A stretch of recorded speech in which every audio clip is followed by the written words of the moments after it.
जी, हमारे साथ कमल तावरी जी भी आ चुके हैं। कमल तावरी जी एक बहुत वरिष्ठ प्रशासनिक अ, व्यक्ति रहे हैं। काफी सामाजिक तौर पर भी सक्रिय रहे हैं, और साथ ही साथ समाज और सरकार के लिए उन्होंने बहुत कुछ किया है। अभी वो धार्मिक तौर पर भी उसे गतिविधि को आगे बढ़ाने के लिए प्रयासरत हैं। और देहरादून में कमल जी ने एक आश्रम बनाया है। हमारे साथ शास्त्री जी भी हैं कर्नाटक से, और हमारे साथ योगी अंतरंग जी हैं, अ, और श्री रॉय जी हैं पुणे से। श्री रॉय जी ने अपना पूरा जीवन समाज और इस समाज को बेहतर बनाने के लिए दिया है। और जो श्री राय जी के गुरु थे वो एक बहुत ही बड़े स्पिरिचुअल लीडर थे, जिसके बारे में श्री राय जी बताएंगे। आज का जो विषय है उस विषय पे ही हम रहना चाहते हैं, और उस विषय पे ही आज जो बात होगी सभी से। तो अ, उसके लिए हमारे बीच में स्वामी जी अभी इसको वक्तव्य के तौर पर रखेंगे। और जो ये विषय है, इसी विषय पर अन्य विद्वान भी अपनी बातें रखेंगे। मैं सिर्फ और सिर्फ आज का जो ये विषय है उसका एक रामचरित्र मानस से उठाया गया एक दोहा है। कलिमस ग्रस है धर्म सब, लुप्त भय सब ग्रंथ, सदग्रंथ, दम्भहीन निज मति कल्प करी, प्रकट भय बहुपंथ। मतलब इसका जो अ, थोड़ा बहुत सार में समझ पाया वो है कि कलयुग के प्रभाव से सभी सत ग्रंथ, मतलब जो अच्छे ग्रंथ हैं, वो नष्ट होते जा रहे हैं, लुप्त होते जा रहे हैं। और व्यक्तियों ने अ, अपने दंभ के कारण, अपने निजी मति से, अपने खुद के बुद्धि विवेक से बहुत सारे पंथ बना लिए हैं। ये वो समय का वर्णन ये है जब वो कलयुग का प्रभाव बता रहे थे। तो मैं सबसे पहले ये चर्चा ही आरवी सिंह जी से ही शुरू करना चाहूंगा कि आरवी सिंह जी, अगर आप के पास नेटवर्क सही है, और ये जो विषय है क्योंकि रामचरितमानस से ही हम उठा रहे हैं, और इस इस चौपाई की आप कृपया अगर व्याख्या कर सकें तो बहुत अच्छा होगा। क्योंकि फिर इसके बाद सभी जो मुख्य वक्ता हैं उस पर अपनी बातें रखेंगे। जो पता विषय नहीं है हमारा, मूल विषय धर्म और मत मैं पंथवाद। मैं आपको ऑडिबल हूँ क्या? जी जी, आवाज आ रही बिल्कुल आपकी आवाज आ रही है। है? जी इतने ठीक है। वीडियो तो शायद मैंने बंद कर रखा है इसको, या जी जी वीडियो जी। दिखाई पड़ रहा है आपको? नहीं, वीडियो नहीं दिखाई पड़ रहा है आपका। वो तो कोई बात नहीं, आवाज ही आती रहा इतना काफी है। जी साहब, मैं बहुत अल्पज्ञ आदमी हूँ, अब इन्होंने विषय में सबसे पहली चोट मेरे ऊपर कर दी। मैं जी तो हमारे इतने वरिष्ठ आईएएस अधिकारी रह चुके हैं, गौरी साहब, उनको तो सरकारी या सरकारी बहुत बड़ा ज्ञान है, और बड़ा प्रैक्टिकल धरातल पे भी इन्होंने बहुत काम किया है।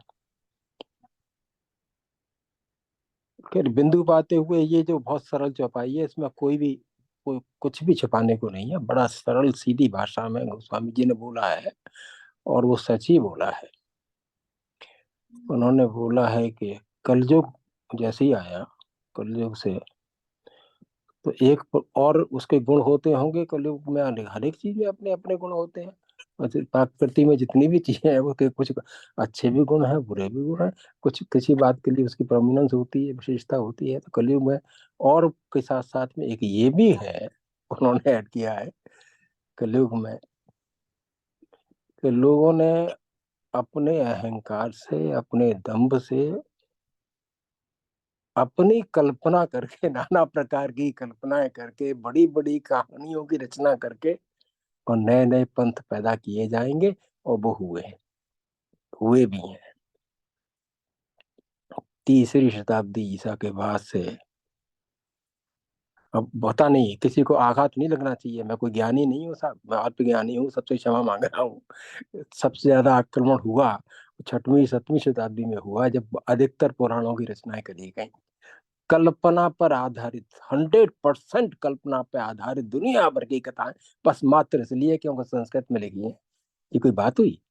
कह रहे नहीं वे, अब जैसे जैसे शिक्षा आगे बढ़ेगी, लोग समझने लगेंगे, अपना दिमाग अप्लाई करने लगेंगे, तो मैं समझता हूँ लोग समझेंगे इस बात में, फिर इसकी ग्रेविटी को भी समझेंगे कि हमारे बुद्धिमान लोगों ने, जिन्होंने ये बोला है कि साहब it is duty of the citizen, every citizen of the country to develop a scientific temper. ये तो हल्की बात हो गई। बड़ी बात उन्होंने जो कही वो ये है, एंड स्पिरिट ऑफ इंक्वायरी। ये स्पिरिट ऑफ इंक्वायरी, एक बात की जिज्ञासा पैदा होगी शिक्षा के साथ साथ। हम आशा करते हैं कि भावी पीढ़ियों में इतना दिमाग होगा, वो पैदा करेंगे, सोचेंगे कि डायनासोर की हड्डियां अगर हमें मिल रही हैं, इनकी एज हमारी और या कार्बन डेटिंग किसी चीज की बता रही है, कुछ कई लाखों कितने वर्ष उसका भी तो आकलन है हमारे पास, साइंटिफिक उसका बैकिंग भी है, लेकिन कुछ घटनाएं ऐसी हैं जिनका मान नाना प्रकार की बातें हैं, लेकिन रथ का एक पहिया नहीं मिला, कहीं कोई प्रमाण है ही कहीं नहीं। ये कल्पना से बोला गया, तुलसीदास जी ने बहुत ही अति शालीनता से, बहुत ही शालीनता से एक पर्दे में रखकर एक सत्य बात उन्होंने कही है कि दम्भियों ने निज मत कल्प कर प्रकट किए बहुपंथ, नाना प्रकार के पंथ दम्भियों के द्वारा पैदा किए गए हैं। ईश्वर सत्य का नाम है साहब। हम तो जिंदे पे नहीं बोलेंगे, मरे पे तो बोलना ही पड़ेगा, अगर राम नाम सत्य है, सत्य का नाम है साहब, असली सच्चाई है ये। लेकिन उसको हम नहीं, हम तो झकझोर देंगे उसको, सत्य का तो गला घोंटने की पूरी कोशिश करेंगे, किसी तरह से भी इसका गला कट हो जाए। और संस्कृत अगर आती है, ओहो, फिर तो क्या बात है। फिर तो मैं बाकायदा अध्याय बोल के, ऋचाएं बोल के, और पता नहीं क्या क्या बोल के मैं स्टाम्प लगाता ही जाऊंगा, सत्य को ऊपर आने ही नहीं दूंगा। उसमें इतनी स्टाम्प लगा देंगे कि आप पढ़ ही नहीं सकते इसमें क्या लिखा है। क्षमा करिए, मैं थोड़ा गलत बोल गया हूँ, इसके लिए सबसे मैं क्षमा भी मांगता हूँ।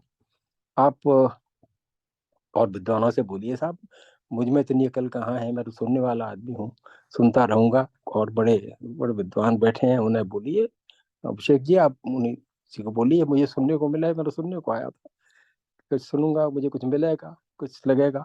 लेकिन एक बात मैं जानता हूँ कि we are very slowly, very very slowly but steadily approaching towards truth.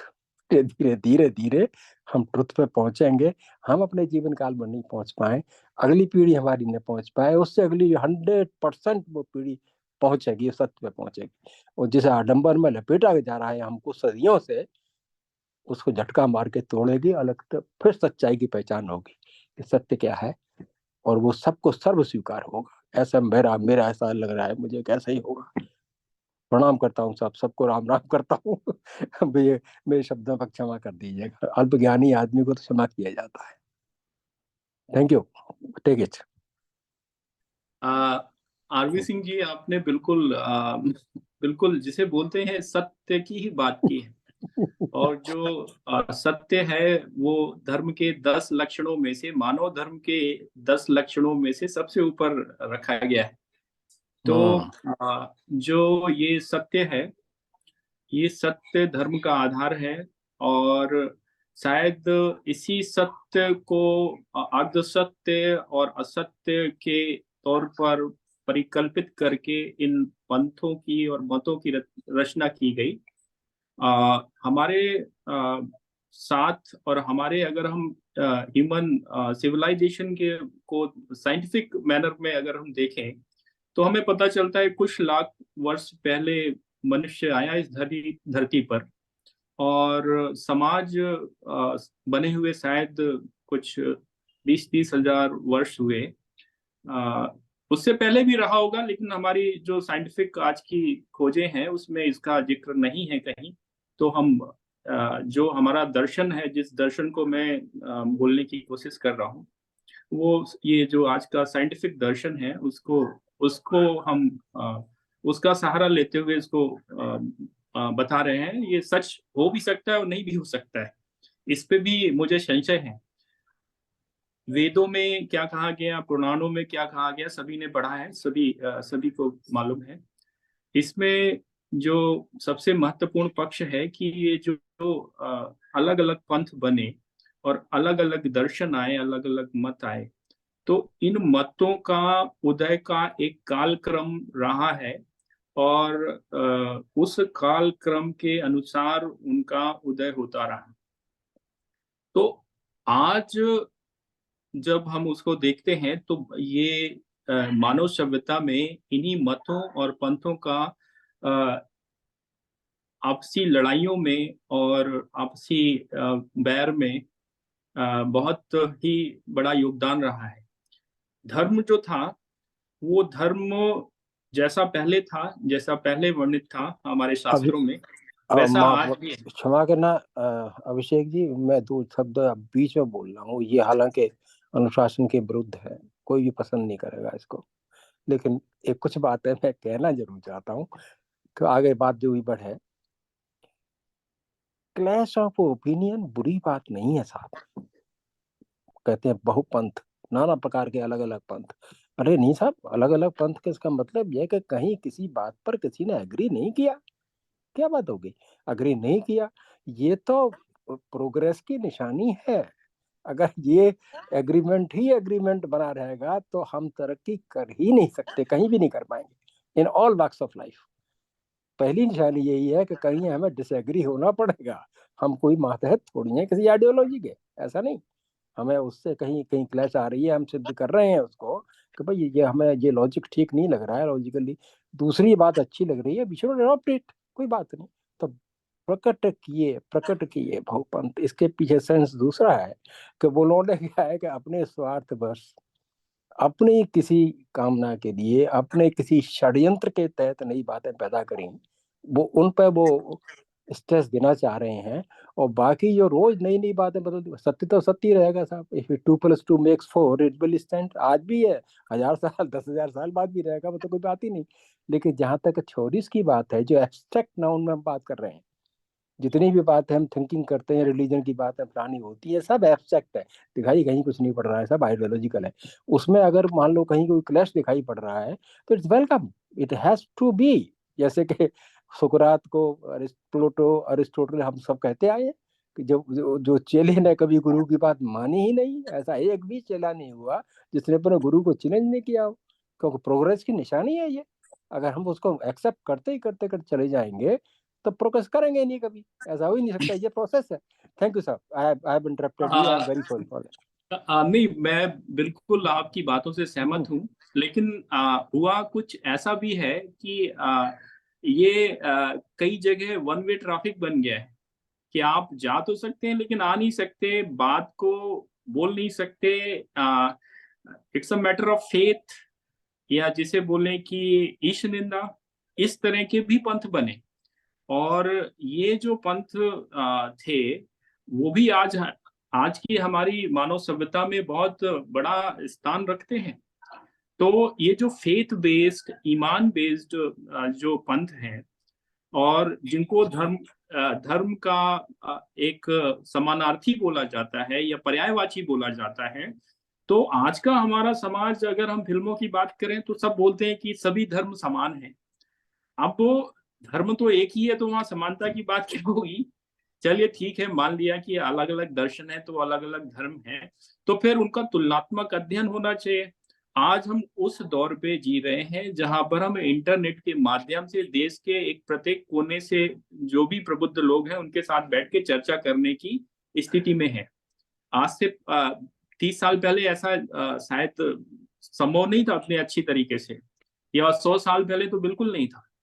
लोग अपनी पूरी तपस्या करते थे, जगह जगह भ्रमण करते थे, तब ये ज्ञान एकत्रित करते थे। तो आज है, तो मैं विषय को ज्यादा वो नहीं करते हुए, मैं, क्योंकि कुछ लोगों पे नेटवर्क की भी समस्या है।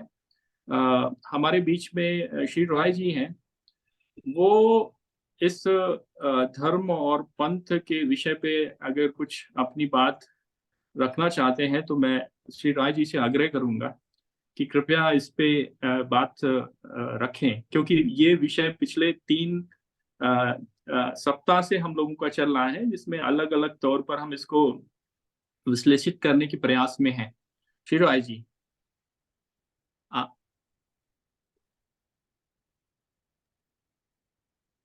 सभी महान विभूतियों को प्रणाम। प्रणाम आपको। ये कुछ विषय ऐसा है कि मेरी जैसे प्रैक्टिकल व्यक्ति को कहाँ फंसा देते हो।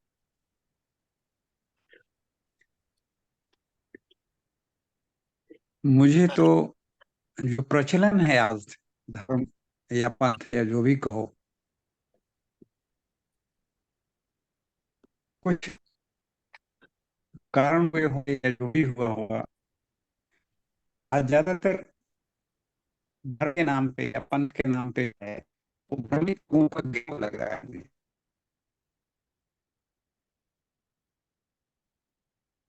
जैसे अभी आरबी सिंह बोल रहे थे या अभिषेक भी बोल रहे हैं, जब इंसान के रूप में पैदा हुए हैं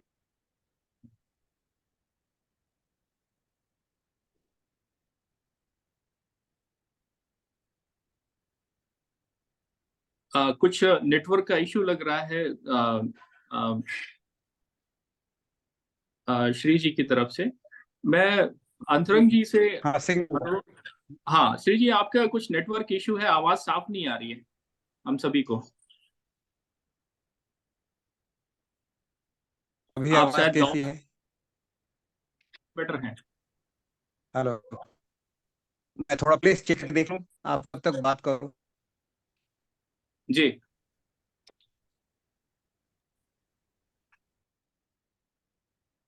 आप जी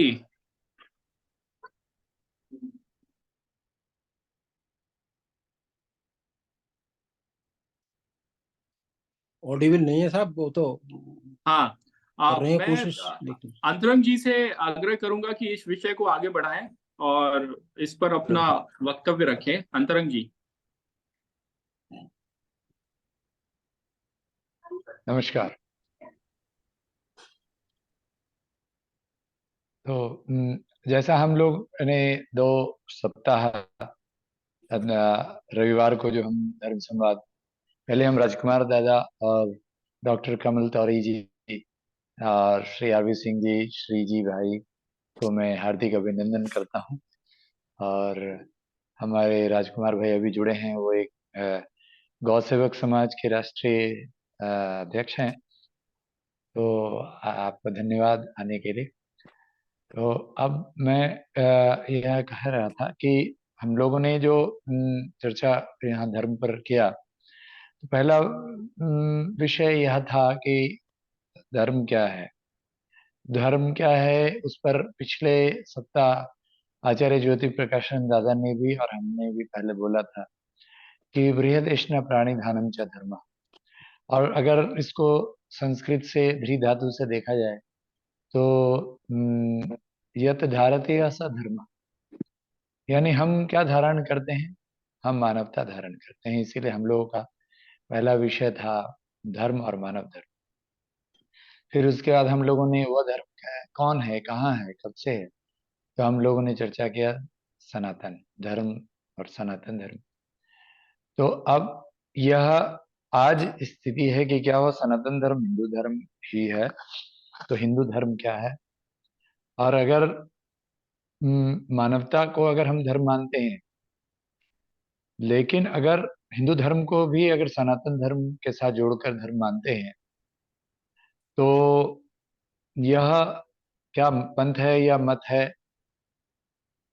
अगर मानवता है तो क्योंकि अगर भगवत गीता में देखा जाए और उसके साथ साथ जितने भी हम दूसरे जो पंथ के, यानी इस्लाम, क्रिश्चियनिटी और बाकी के को अगर हम पढ़ते हैं उनके ग्रंथों को, तो वहां भी हमें भगवत गीता की बहुत सारी बातें सिमिलर दिखती है।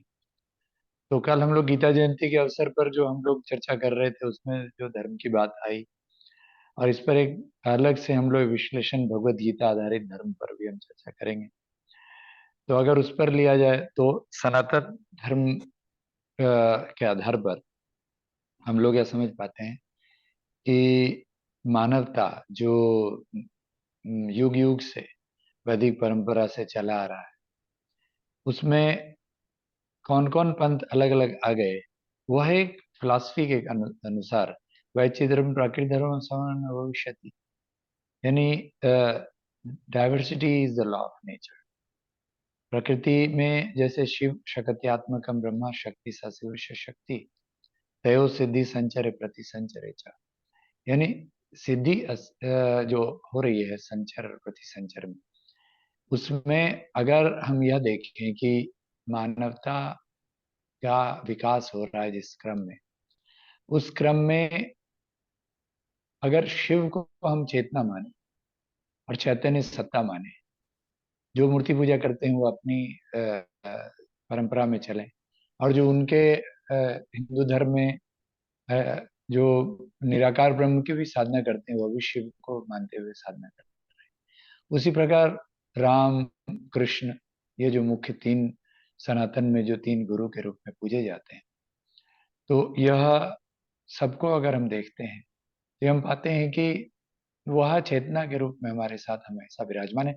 जब दर्शन को हम पढ़ते हैं वेद, क्योंकि वेद में श्लोक आता है, उत्तम ब्रह्म सद्भाव मध्यम ध्यान धारणा जप स्तुति श्यादमा मूर्ति पूजा अधम।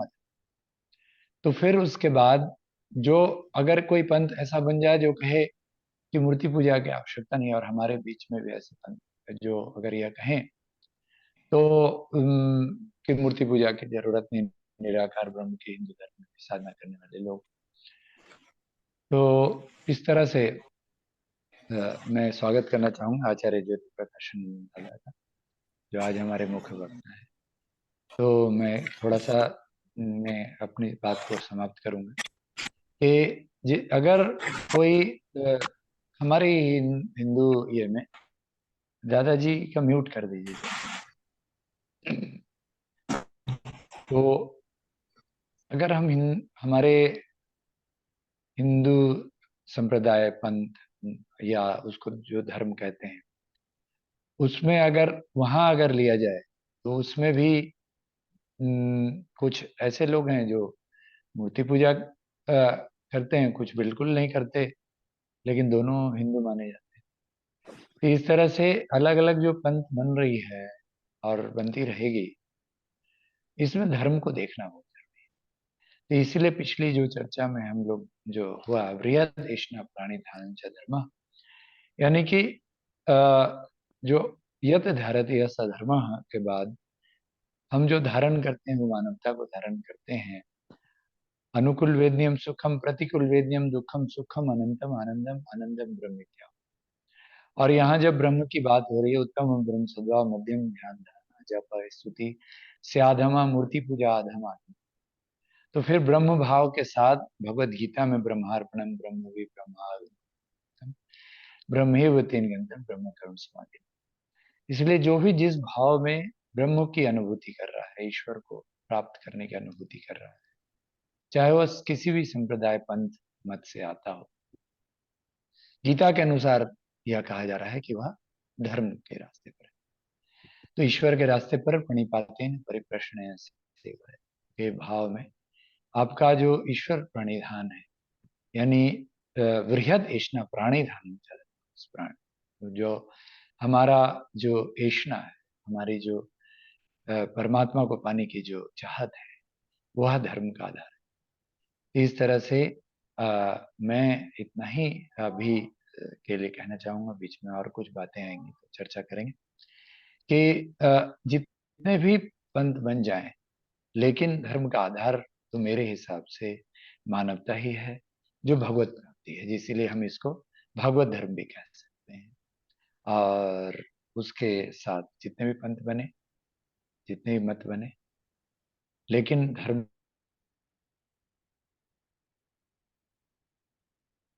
तो धर्म ही है, अधर्म दो नहीं होता। अभिषेक जी।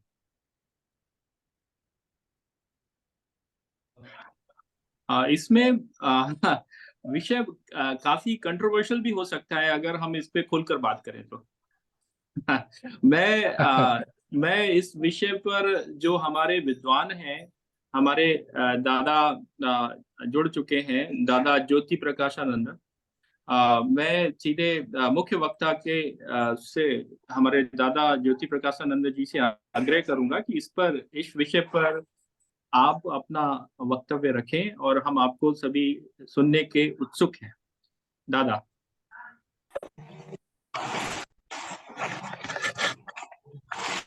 सभी को हार्दिक नमस्कार। I am audible? जी मेरी जी आवाज सुन पा रहे हैं? बिल्कुल बिल्कुल आ रही है, साफ आ रही है। जी, सर्वप्रथम मैं क्षमा प्रार्थी हूँ, थोड़ा आप लोगों को ज्वाइन करने में मैं करीब 15-20 मिनट लेट हो गया। काफी इंतजार करना पड़ा आप लोगों को। और जहाँ तक ये चर्चा का विषय है, धर्म संवाद ही इस ग्रुप का नाम है जो सम्मिलित होते हैं इसमें चर्चा के लिए। और ये आज के समय में जैसा भी इन्होंने कहा कि कंट्रोवर्शियल स्थिति आ जाती है धर्म को लेकर के, क्योंकि धर्म को लेकर आम जनता में जो मान्यताएं बनी हैं वो बनी है उनके मतावलंबियों के गाइडलाइन पर। तो जिसने जिस मत को मान लिया, जिस पंथ को मान लिया, वो सोचते हैं कि यही एक रास्ता है या यही रास्ता सही है। मैं पहले ये स्पष्ट करना चाहूंगा कि एक अगर सर्कल है और उसके पेरीफेरी से, उसकी परिधि से अनेक रेखाएं जा सकती केंद्र की ओर, परिधि के हर बिंदु से रेखाएं जा सकती है, इसलिए पथ अलग हो सकते हैं, लक्ष्य कभी अलग नहीं होना चाहिए। लक्ष्य एक ही रहेगा, केंद्र ही लक्ष्य रहेगा। इसलिए जहां पर दुविधा आ जाती है, कहते हैं कि ये रास्ता सही है या वो रास्ता सही है, लक्ष्य अगर सही है तो धरती में अगर यहाँ से मतलब आप मान लो जहां भी है, दो तरह से हम पहुंच सकते हैं अगले शहर में। एक तो जैसे मान लो हमें दिल्ली से मद्रास जाना है, एक रास्ता है, और दूसरा है कि धरती का चक्कर लगा के एक बार फिर वहां भी पहुंच सकते हैं राउंड अबाउट। तो ये राह तो अलग अलग हो सकती है, टेढ़ी मेढ़ी हो सकती है, कठिन सरल हो सकती है, परंतु लक्ष्य एक होगा। तो धर्म क्या है, पहले धर्म और उसके लक्ष्य को समझना होगा, फिर कहीं दुविधा नहीं आएगी। अभी क्या है कि लक्ष्य से भटक गया व्यक्ति और मजहब को या पंथ को और पंथ के प्रणेता को ही प्राथमिकता दे करके अपनी श्रेष्ठता प्रमाणित करने के फेरे में ये द्वंद्व हो चला है, कंट्रोवर्सी आ जाती है। तो परंतु उन धर्म के प्रचारक ने, उन पंथ के प्रचारकों ने जिन्होंने शुरुआत की थी ईश्वर प्राप्ति के लिए अपने बिंदु से उस केंद्र की ओर जाने की, तो उन्होंने कभी ऐसा नहीं कहा था, न उनके आचरण में था कि दूसरी राह गलत है। गौतम बुद्ध की अपनी राह है, कबीर की अपनी राह है, नानक की अपनी राह है, ऐसा लगता है, परंतु सबकी चूंकि मंजिल एक थी, इसलिए रास्ता तो पशुता से मनुष्यता, मनुष्यता से देवत्व और देवत्व से ईश्वरत्व की रास्ता ही है। चाहे रास्ता कोई भी हो, ये चार पड़ाव आएंगे ही और आने चाहिए भी। और जहां ये चार पड़ाव नहीं आ रहे हैं वहीं समझ लेना है कि वो पथ धर्म का नहीं है, वह पथ मतवाद का है, वो संकीर्णताओं का पथ है। धर्म का पथ जो होता है वह उदारता का पक्ष होता है, वह सबको इनकम्पास करता है, सबको अपने साथ लेके आत्मसात करके चलता है। वो किसी से घृणा नहीं कर सकता, किसी से नफरत नहीं कर सकता, किसी की बुराई नहीं सोच सकता।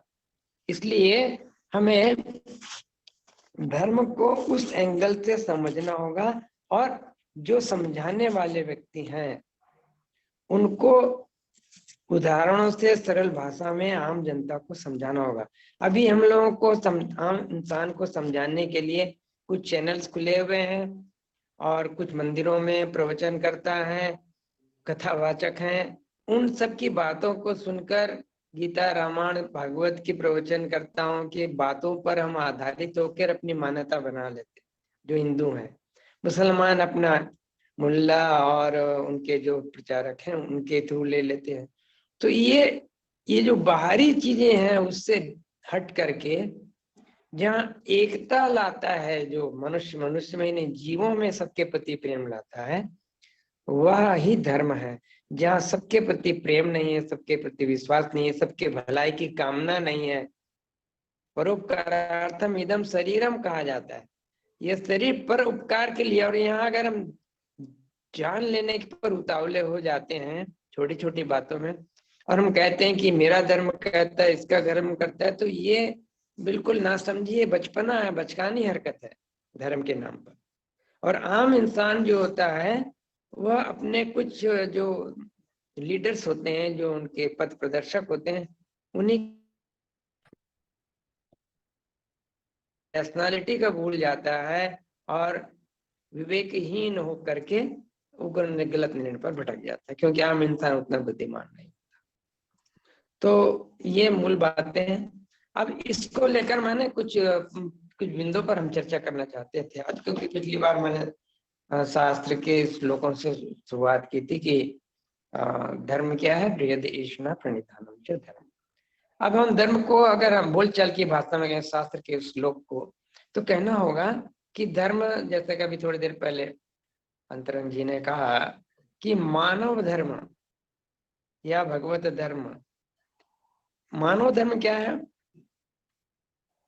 मनुष्य से प्रेम करो, शुरुआती स्तर पर बोलचाल की भाषा, कि हर मनुष्य से प्रेम करेगा ना, हर जीव से प्रेम करेगा, सबके प्रति एक अपनापन रहेगा उसका, किसी से घृणा के नफरत के भाव नहीं रहेंगे। इसलिए कहा गया कि शास्त्र में एक और उक्ति है कि धर्म से चतुष्पाद, धर्म 4 पैरों पर खड़ा हुआ है। जैसे आपको मुंह से चलने प्रवचन करता बोलते भी हैं कि वो 4 पैर क्या है, तो पहले लक्ष्य निर्धारित होगा तभी। तो लक्ष्य क्या हुआ कि एक ईश्वर की संप्राप्ति हमारा जीवन का लक्ष्य है, आत्मानुभूति ही लक्ष्य है जीवन का। जब लक्ष्य ही सामने नहीं रहेगा तो मनुष्य चलेगा किधर? इसलिए जीवन के में लक्ष्य स्पष्ट होना चाहिए।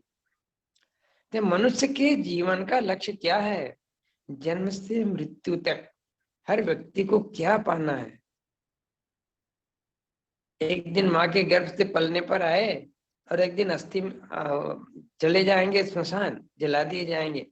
इस जन्म से मृत्यु के अंतराल में हमें क्या पाना है, ये अगर बताया नहीं गया, हम गीता रामायण की सारी चीजों को लेते हैं, परंतु इस सार को कहीं स्पष्ट भाषा में नहीं समझाया गया है, इसलिए मनुष्य भटका हुआ है। हमें लक्ष्य स्पष्ट रखना। चलिते गए लक्ष्य था कि वे लक्ष्य सब वृथा जावे। तो लक्ष्य क्या है? तुम्ही प्रभु लक्ष्य, तुम्ही ध्रुव तारा, तुम्ही लक्ष्य हो ईश्वर, तो तुम्हें पाना मेरे जीवन का लक्ष्य है, तुम मेरे जीवन के ध्रुव तारा हो। चकोर के लिए चांद ही है सब कुछ, वो चांद को ही देखते रहता है। मीरा के लिए कृष्ण ही थे केवल। तो जब वो लक्ष्य को ताकता है तब लक्ष्य को पाता है। जिसका लक्ष्य धन है वो हुक किसी तरह से एक दिन लखपति करोड़पति बन जाता है। लक्ष्य था। तो जब तक ईश्वर प्राप्ति लक्ष्य नहीं होगा तो जीवन रक्षार्थ हमें धन चाहिए, विनिमय के लिए, अन्न वस्त्र शिक्षा चिकित्सा के लिए, परंतु ये आवश्यकताएं शरीर की रक्षा के लिए जीवन का लक्ष्य नहीं है। पर गलती से हर पेरेंट, हर स्कूल, हर शिक्षक, यहाँ तक कि धर्म के ठेकेदार भी यही गलत बात हम अपने लोगों को बताना की चेष्टा करते हैं कि धर्म क्या है कि भौतिक संपदाओं का संग्रह करो, नाम यश अर्थ इसमें लग, तो लोग दिग्भ्रमित हो जाते हैं। यदि कोई माता पिता अपने संतान को कहे कि बेटे तेरे भाग्य में जो कुछ भी लिखा होगा तू बन जाएगा, और ये सत्य है कि तुम्हारा मनुष्य के हाथ में जितना धन सुख या दुख लिखा है उससे ना एक नया पैसा वो कम पा सकता है, न एक नया पैसा ज्यादा पा सकता है, पर अपने प्रयास से वो कुछ पा सकता है, वह है धर्म पथ पर अग्रसर होना। कितना ईश्वर के निकट पहुंचा इस लाइफ में, तभी अगले लाइफ में उसे पुनः वैसा मानव तरीका मिलेगा जो और ईश्वर की करीब ले जाने में सहायता करेगा। पर यदि लक्ष्य ही कुछ और रह गया तो हम कुछ और बन जाएंगे, हम ईश्वरत्व की ओर नहीं चलेंगे, देवत्व की ओर नहीं चल पाएंगे, पूर्ण मनुष्यत्व नहीं आएगा हमारे में, फिर पशुत्व आ जाएगा और हम अगले जन्म में पशु बन जाएंगे, पक्षी बन जाएंगे। ये बात बता देनी चाहिए बचपन से, पर ये माता पिता नहीं बताते। इसलिए शास्त्र में कहा गया कि एक आदर्श माता इस धरती पर एक ही नारी हुई जिसका नाम है मदालसा, और उसने क्या किया, अपने तीनों संतानों को बचपन से ही, राजा का पुत्र होने के बाद भी, वो रानी थी काशी के राजा की, तो उसके बाद भी उसने बच्चों को पलने से सिखाया कि शुद्धोसी बुद्धोसी निरंजनोसी, तुम शुद्ध हो, तुम बुद्ध हो, बोधि प्राप्त है, तुमको पाना नहीं है। निरंजनोसी, तुम में कोई दाग नहीं है, तुम निर्दाग हो, बेदाग हो तुम। संसार माया परिवर्जित हो, संसार की माया से छोड़ना नहीं है, तुम ऑलरेडी उससे मुक्त हो। संसार स्वप्नम त्यज मोह निंद्रा, मोह की निंद्रा में संसार एक स्वप्न है, इसके प्रभाव में मत आओ। मदाल सोला उमाच पुत्रम, मदालसा अपने पुत्र को पलने में ये लोरी सुनाती थी, संस्कृत में बात होती थी उस जमाने में। तो ऐसी माता को होना चाहिए जो पुत्र को कहे कि तुम्हारा जन्म ईश्वर ब्रह्म प्राप्ति के लिए हुआ है। और बच्चे राजा पुत्र होने के बाद भी 5-6 साल की उम्र में जंगल चले और साल बन गए। और आज के माता पिता तो कहते हैं कि नंबर 80 क्यों आया, 90 आना चाहिए, तो देखो पड़ोसी को आया, तुम तो पढ़ता नहीं है। तो उसको तो अर्थ कमाना और के लिए प्रेरित किया जा रहा है, इसलिए वो किन प्रकार सारी नैतिकता, सारी मानवता किनारे रख करके वो अर्थ, नाम और यश के लिए दौड़ने लग जाता है। और दौड़ता ही नहीं, लेकिन मैं दौड़ने लग जाता है, कुछ भी करने को तैयार है उसके लिए। तो ये जो माता पिता को कंसेप्शन नहीं है, शिक्षक को धर्म की स्पष्ट परिभाषा मस्तिष्क में नहीं है, तो बच्चों पर आएगी कैसे। इसी कारण हमारे भारतवर्ष की संस्कृति पिछले कुछ कह सकते हैं 1000 साल अधिक से अधिक ले लो, या कम से कम 700-800 साल से सारी धूमिल होती गई संस्कृति।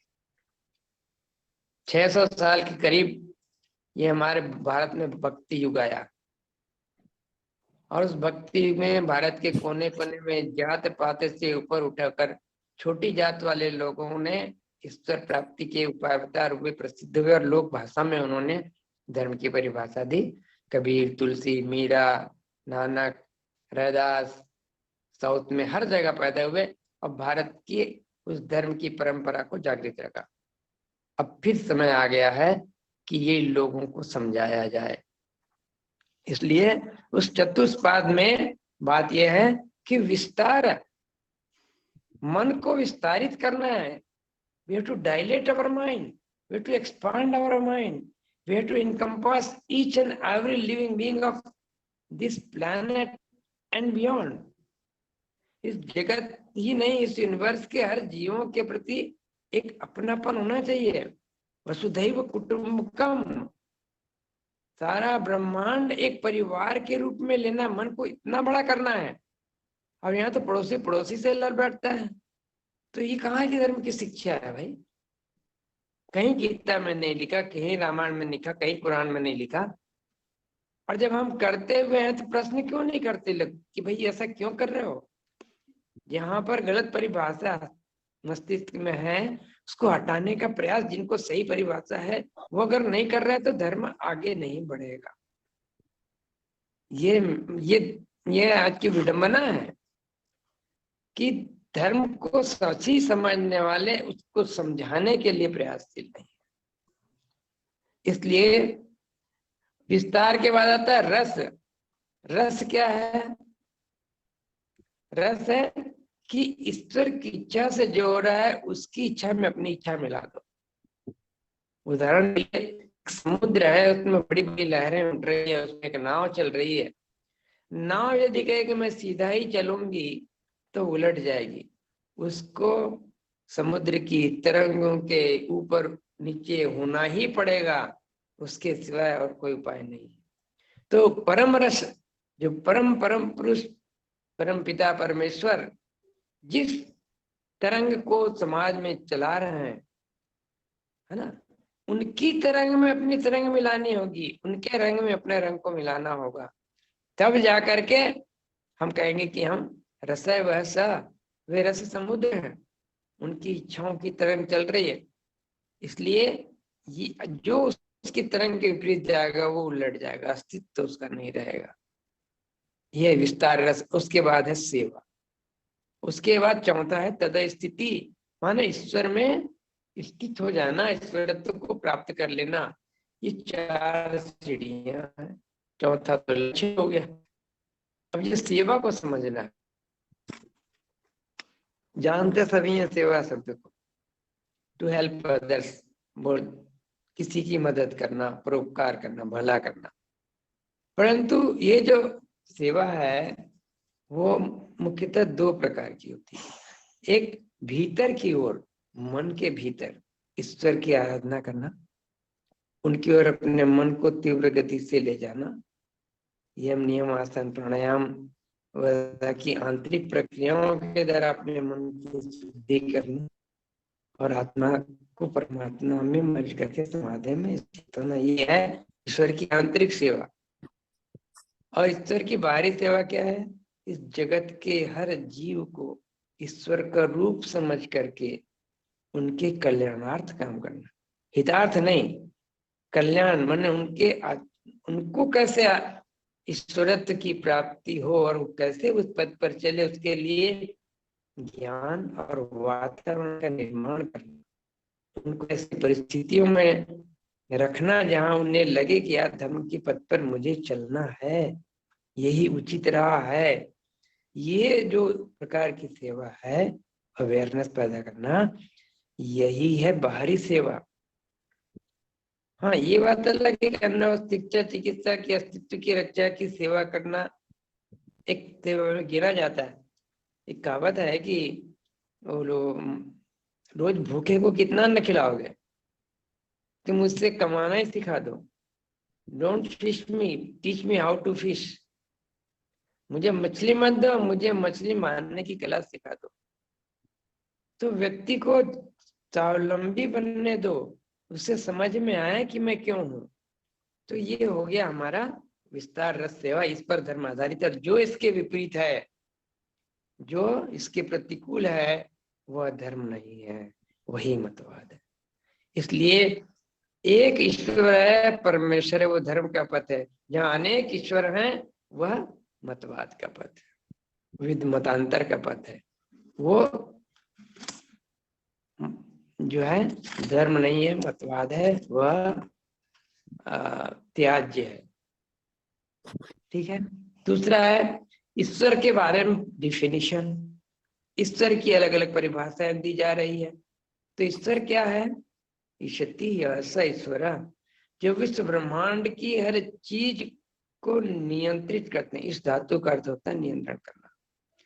तो जो ब्रह्मांड की हर गतिविधियां, उनकी इच्छा के बिना घास का पत्ता नहीं हिलता, कहा जाता है। हर कोई बोल देता है, सुन लिया है, बोलते रहता है। पर जब मौके की बात आती है याद रखने की कि ये ऐसा, ये ईश्वर की इच्छा से वो ऐसा कर रहा है, नहीं सोचते बनता, फिर भूल जाता है, युद्ध करने लग जाता है, प्रतिद्वंदिता में आ जाता है। तो ईश्वर अगर एक है, तो जो 1000 ईश्वर के नाम लिए जाते हैं, ईश्वर तो एक ही है, नाम 1000 ही पुकार सकते हो। अभी मैं खड़ा हूं तो बोलेंगे कोई बाबा जी आए हैं, जिसको नाम पता है वो नाम से पुकारेंगे। कोई वो अगर मैं रोड पर जाऊं तो रिक्शा वाला बोलेगा ओ टर्बन वाले बाजू हट जाओ। तो मेरे तो कई नाम हो सकते हैं, ईश्वर के नाम अनेक है। परंतु ईश्वर एक अनादि अनंत निर्गुण निराकार सर्वत्र सर्वज्ञ सर्वशक्तिमान सत्ता है, जिसने इस यूनिवर्स का क्रिएशन किया है। ये यूनिवर्स उनके मन के भीतर है, कोई बाहर नहीं है वो।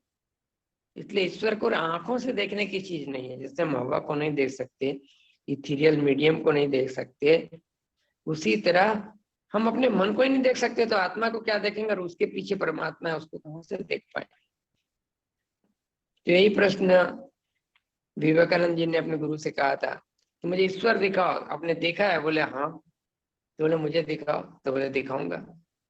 तब वो उनके पास गए थे। तो कैसे दिखाया उन्होंने? आप जानते हैं, सारे प्रसंग बस कह रहा हूं कि उन्होंने उसके स्पर्श किया, विशेष चक्र को, कह दूं त्रिकुटी को, अर्थात भाव के बीच, और उसको अपनी आध्यात्मिक शक्ति से समाधि में पहुंचा दिया। और उसके बाद समाधि के आनंद से घंटे बाद बार वो नॉर्मल हुए। देख लिया ना ईश्वर को। ये तो मैंने अपनी मेहनत के फल से तुम्हें दिखलाया, तुम्हें अपने मेहनत से उस अनुभूति को पाना है। ये ईश्वर अंदर की चीज। ऐसे लोग सब होते नहीं, सभी तो रामकृष्ण नहीं हो जाएंगे। तो आम जनता कंफ्यूज हो जाती है। इसलिए ईश्वर एक है, और उसको प्रेम करने वाला किसी उनकी संतान से कैसे घृणा करेगा? दूसरी बात, वो अनंत भी है ना। तो ये लक्षण होना चाहिए। हम किसी सीमा में नहीं बांधेंगे। और जहां पर बांधा जा रहा है, जहां 10 नाम दिए जा रहे हैं, वहां फिर मतवाद हो जाएगा, वहीं विभिन्नता आ जाएगी, एकता टूट जाएगी। तो ये सारी चीजों को हमें समझना है। तीसरी बात क्या है कि ईश्वर की उपासना अंतर्मुखी है। तीर्थ में जा रहे हैं, मंदिर देवालय में जा रहे हैं, तो उस बद्रीनाथ में गए, तो मक्का गए, तो मदीना गए, तो हज करके आ गए, है ना। तो क्या वो अमृतसर में चले गए? ये मन अगर स्पष्ट है, मन चंगा तो कटौती में गंगा। एक इन्होंने कहा, ये सब सूर, रैदास, कबीर, उन्होंने स्पष्ट कहा और समाज ने उनका विरोध किया। फिर भी उन्होंने उस चीज का प्रचार किया, अंत में मृत्यु होगी उसी का। इब्राहिम लोदी ने हाथी के पैरों तले कबीर को कुचलवा दिया। इनको कहते हैं क्रांतिकारी समाज परिवर्तन। सत्य को बोलते रहे हो। तो बोले काफिर है, इस्लाम को नहीं मानता है, इसको कुचलवा दो। और कुचलवा दिया गया, परंतु उन्होंने अपना पथ नहीं छोड़ा। गुरु नानक को ले गए, राजा ने, मुसलमान राजा, ये भी काफिर है, तो ठीक है, हम नमाज अदा करेंगे। सब एक तरफ मुल्ला गया, एक तरफ राजा गया,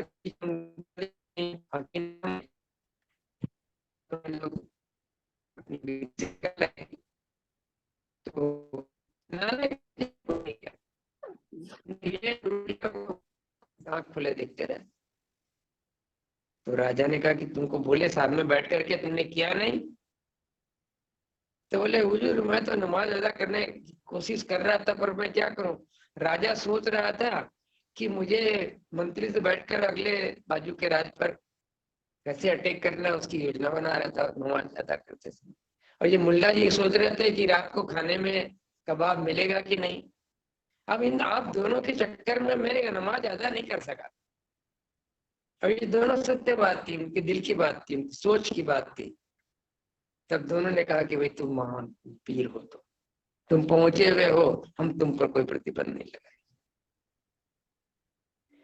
तो बात यही है कि हम रिचुअल्स में फंस जाते हैं। स्पिरिचुअल में रिचुअलिटी कैसे आ जाएगी, है ना। तो ये समझना है। तीसरी बात होती है, धर्म के पथ पर जाति नहीं होती।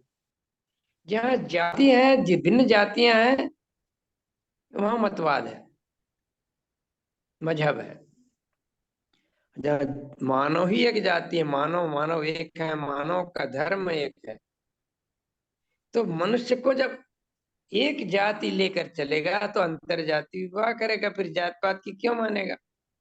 सदा को भगवान सदा से एग्जाम्पल है। उन्होंने तिब्बत की तरफ से गंगा की शादी की, हिमाचल से पार्वती से शादी की, और काली जो साउथ इंडिया मदुरई जिले की थी उनसे शादी की। उन्होंने कोई जात पात नहीं जोड़ा। और इस तरह से जात को लेकर या विभिन्न भाषाओं को लेकर, एरिया को लेकर जो मत युद्ध हो रहा था उस जमाने में, उनको सबके घर जमाई बन गए, तो युद्ध को रोका उन्होंने। तो जाति नहीं, भगवान कृष्ण ने वही किया। हम जिनको भगवान कहते हैं उनकी जीवनी यही है। खुद तो रुक्मिणी और सुभद्रा से और सॉरी रुक्मणी और सत्यभामा से विवाह किया, और अर्जुन को कहा जो सबकी शादी कराई हर जगह।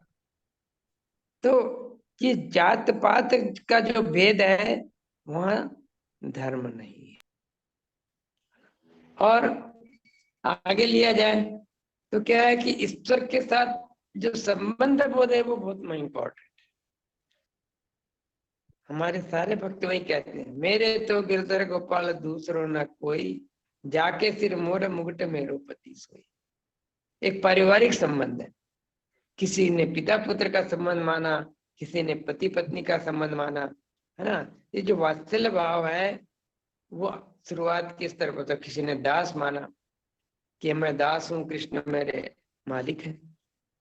तो ईश्वर के साथ भय का संबंध नहीं होना चाहिए। और हमारे जितने भी धर्म पंथ वाले हैं, मतवाद वाले हैं, जो लोगों के विचार अपनी आजीविका चलाने के लिए भ्रम पैदा कर देते कि ऐसा नहीं करोगे तो भगवान नाराज हो जाएंगे, ऐसा नहीं करोगे, ऐसी एकादशी नहीं करोगे, ऐसा ये उपवास नहीं करोगे, ऐसा ये व्रत नहीं करोगे तो भगवान नाराज हो जाएंगे। तो भगवान के नाम पर लोगों को डराया जाता है और इस तरह से उनको अंधविश्वास पर प्रेरित किया जाता है। तो ये भी धर्म का नहीं है। धर्म क्या है? धर्म में इस प्रकार का भेद नहीं हो सकता। प्रेम का संबंध है, भय का नहीं। जहाँ भय होता है वहां प्रेम नहीं होता, जहाँ प्रेम होता है वहां भय नहीं होता। ईश्वर से प्रेम करना है, ईश्वर से भय नहीं करना है। ईश्वर कोई जल्लाद नहीं हो, जेल का जेलर नहीं है।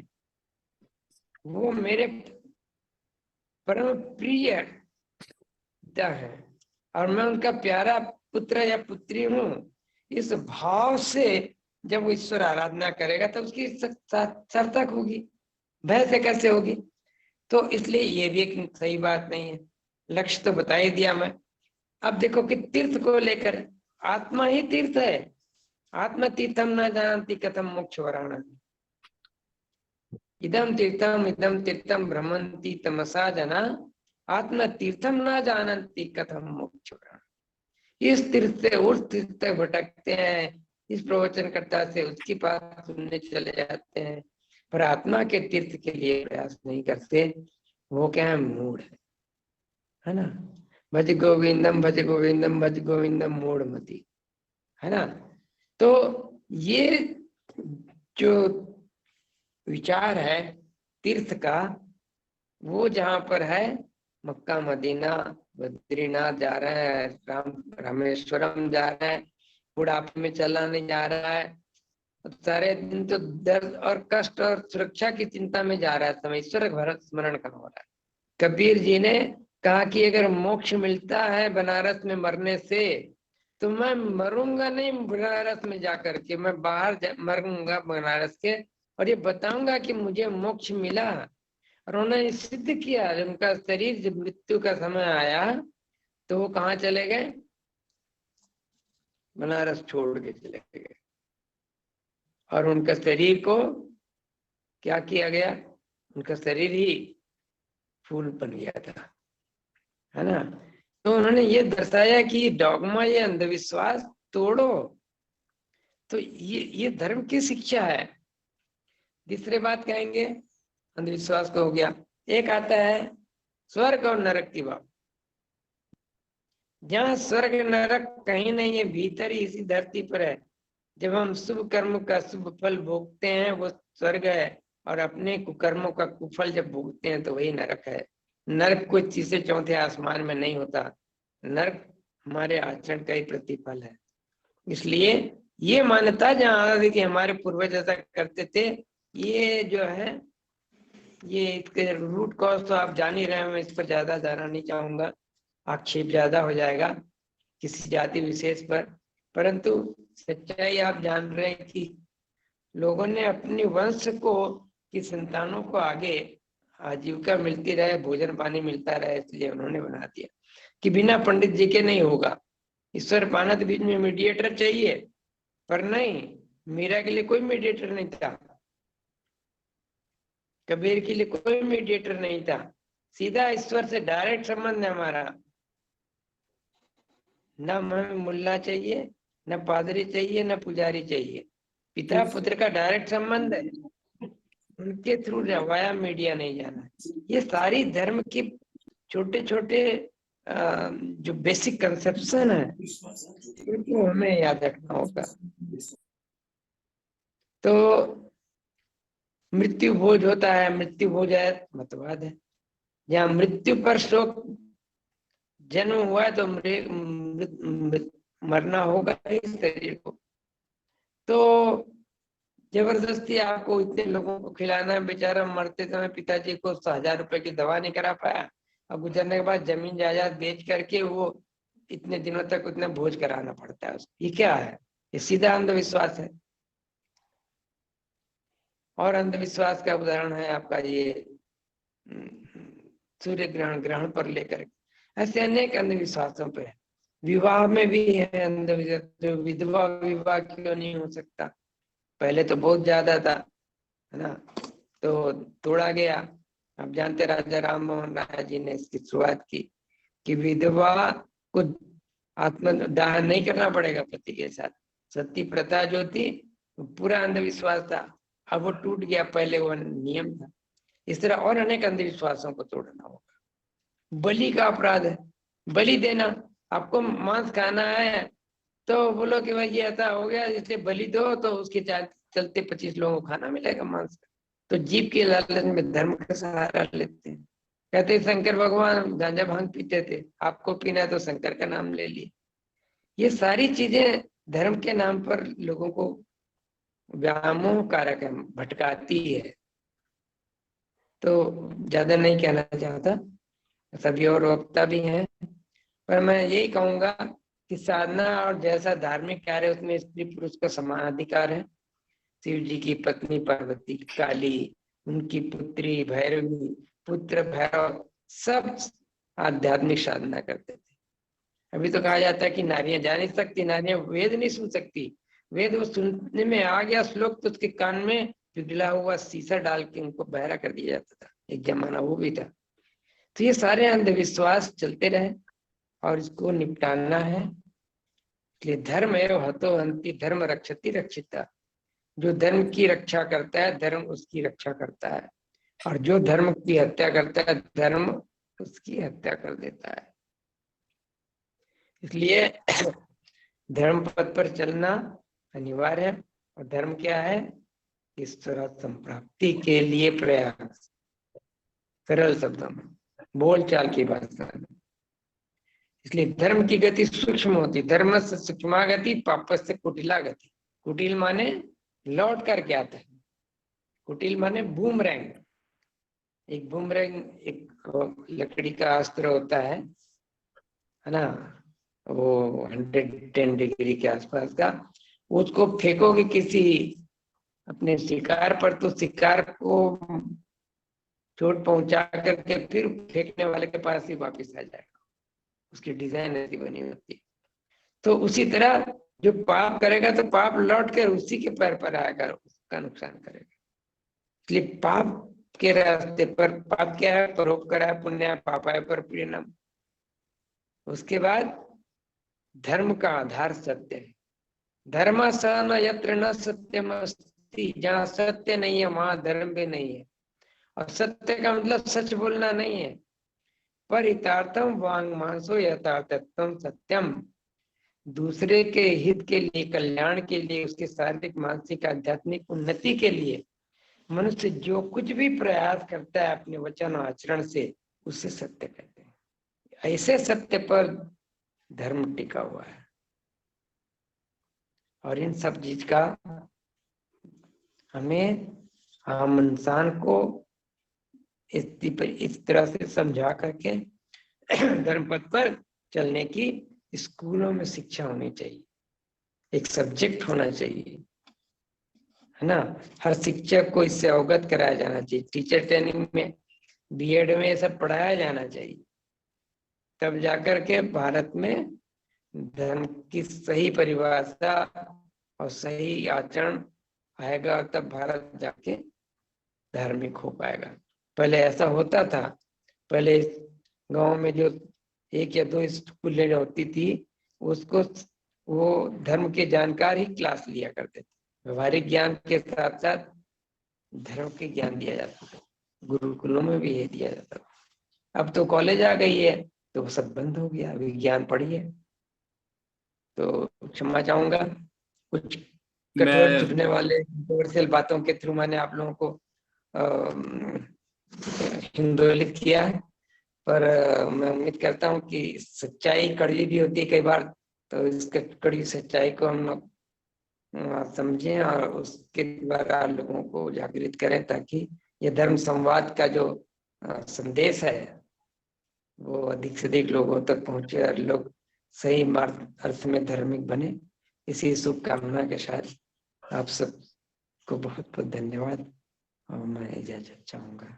दादा, आपका बहुत बहुत धन्यवाद। आपने धर्म और पंथों की बहुत गहन व्याख्या की यहाँ पे हम सभी के लिए, और ये मतलब ये हमारे लिए एक बहुत सौभाग्य की बात है कि एक एक बिंदु पर आपने उस पर प्रकाश डाला। ये जो प्रयास है धर्म संवाद का, इसको हम आम जनों से भी जोड़ना चाहते हैं। इस विषय के लेकर हम लोगों ने कुछ विद्यालयों से बात की और उनको बोला गया कि जब कोरोना काल आया था तो आपकी सारी शिक्षा व्यवस्था जूम मीटिंग पर आ गई थी, व्हाट्सएप पर आ गई थी। अगर आप हमें आज्ञा दें, अलाउ करें, तो हम आपके बच्चों को करेक्ट। मॉरल एजुकेशन और कल्चरल एजुकेशन का जो भी है, वो हम आपके बच्चों को एक शॉर्ट टर्म कोर्सेज बनाकर आपके बच्चों को हम उसको दे सकते हैं और उसका सर्टिफिकेट भी देंगे। तो ऐसे 4 से 5 स्कूलों को हमने तैयार किया, और जैसे ही हमारा ये स्पष्ट होता है तो हम कोशिश करेंगे कि जनवरी से हम ये शुरू करें, और हाँ इस सर। तरह से एक प्रयास है कि लोगों तक पहुंचा जाए, बच्चों तक पहुंचा जाए, क्योंकि ये धर्म और समाज ये एक दूसरे के पूरक हैं। ये जैसे ही हमारे समाज का विकास हुआ और सामाजिक व्यवस्था का विकास हुआ, तो धर्म से समाज को जोड़ा गया ताकि हमारा धर्म व्यवस्थित तरीके से चल सके। और इसी प्रयास में ये पूरे धार्मिक ग्रंथों की रचना हुई, और हमारे ऋषि मुनियों ने, मनीषियों ने धर्म के बारे में उनका बहुत गहन अध्ययन करके उसको शास्त्रों के तौर पर और ज्ञान के तौर पर लिखित प्रमाण के तौर पर बना करके और मौखिक तौर पर जन जन तक पहुंचाया। लेकिन पिछले 1000 साल में बहुत सारे परिवर्तन हुए, या परिवर्तन होते ही रहते हैं, ये परिवर्तन प्रकृति का नियम है, और उसी के तहत ये आज की हमारा समाज कुछ ऐसा हो चुका है जो धर्म से बिल्कुल विचलित हो चुका है।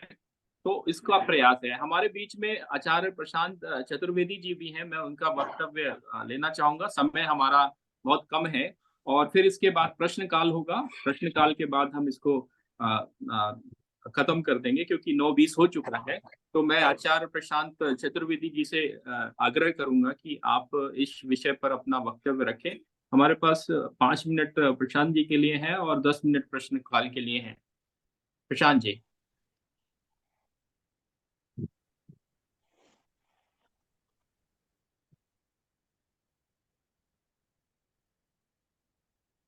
अनम्यूट कराइयो ना, अनम्यूट नहीं है वो।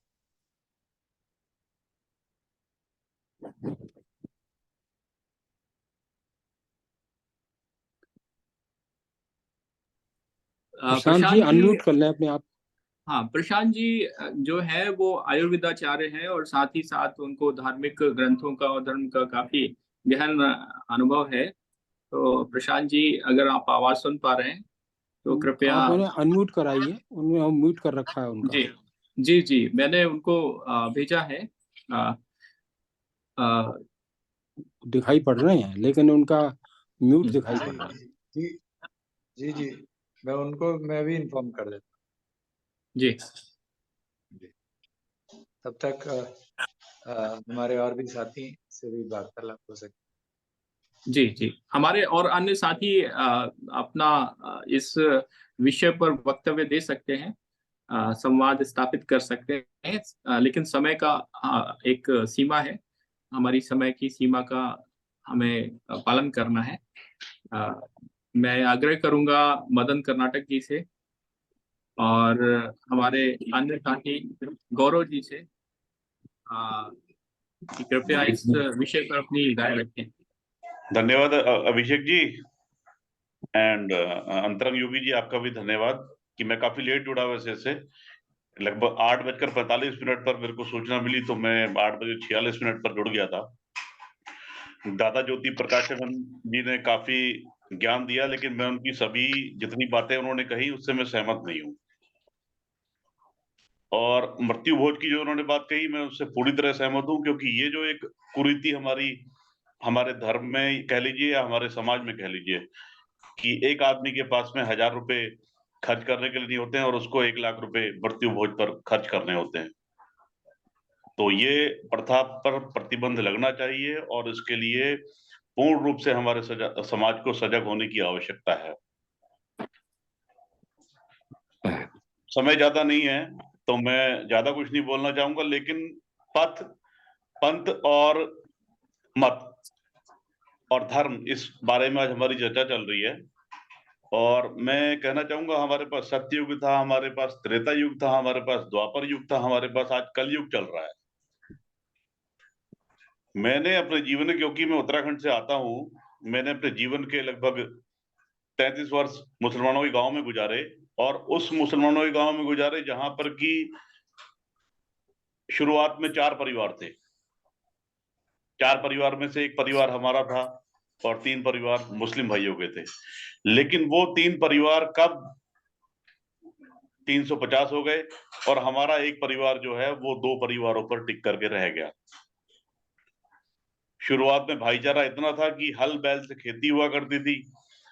क्योंकि मैं उत्तराखंड से हूं तो हमको खेती करना वर्जित था। मैं ब्राह्मण परिवार से हूं। हमारे दादाजी 5 गांव के पंडित थे और उन्होंने कभी खेती नहीं की। खेती करने के लिए, हल चलाने के लिए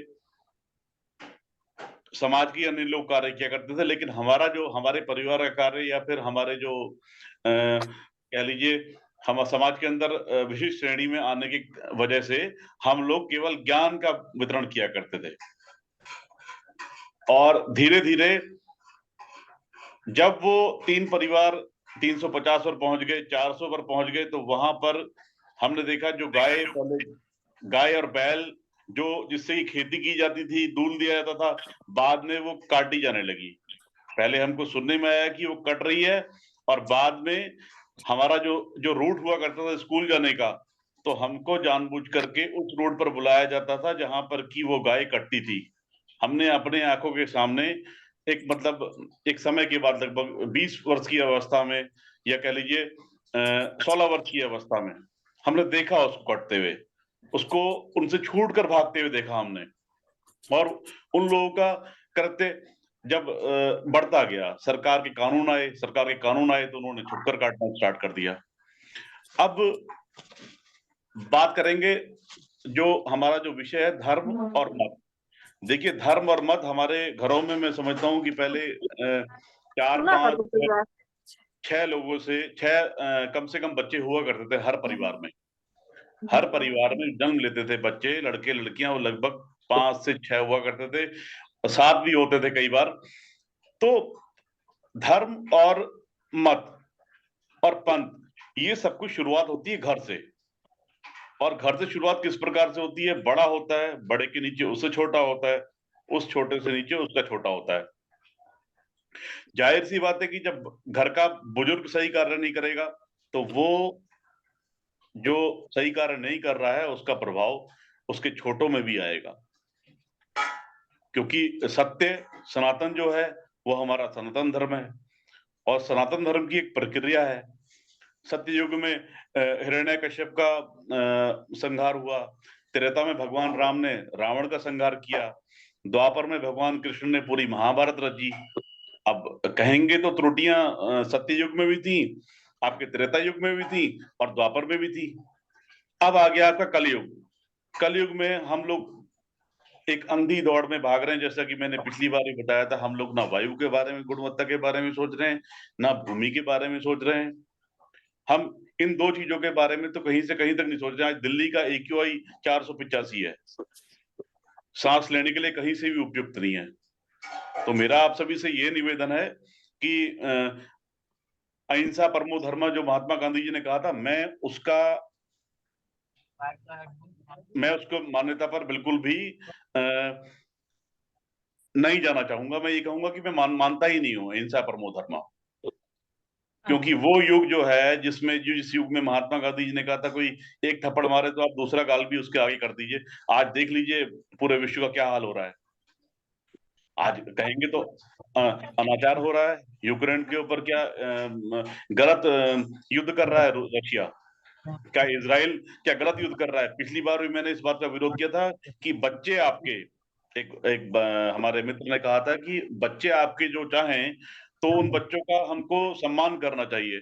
अब हमास के बच्चे अगर ये चाहेंगे कि हम बर्बरता करें इजराइल के लोगों के साथ में, क्या वो हमको स्वीकार्य है? क्या पाकिस्तान के बच्चे अगर ये चाहेंगे कि भारत के लोगों का हमको संहार करना चाहिए, अगर ये बच्चे पाकिस्तान के बच्चे अपने माता पिता से कहें तो क्या वो स्वीकार्य होगा? तो मेरा इस बारे में यही कहना है कि धर्म और मत सही। मैंने सुप्रीम कोर्ट में अपने बहुत सब बड़े 70 वर्ष के मेरे सीनियर हैं, 70 वर्ष का है, कोई 75 वर्ष का है। मैं उनसे एक दो बार मैंने काफी चाय पर चर्चा हुई तो मैंने उनसे बोला, मैंने कहा सर ये बताइए कि हमारे जो हिंदू धर्म कह लीजिए या हमारा भारतवर्ष कह लीजिए, हमारे भारत देश के अंदर जो व्यवस्था या जो सोच 40 वर्ष से आनी चाहिए वो 70 वर्ष में आकर के क्यों आती है?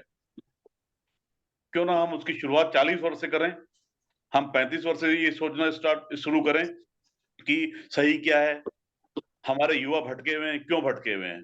क्योंकि सबसे पहले उसके लिए हमारे बुजुर्ग जिम्मेदार हैं।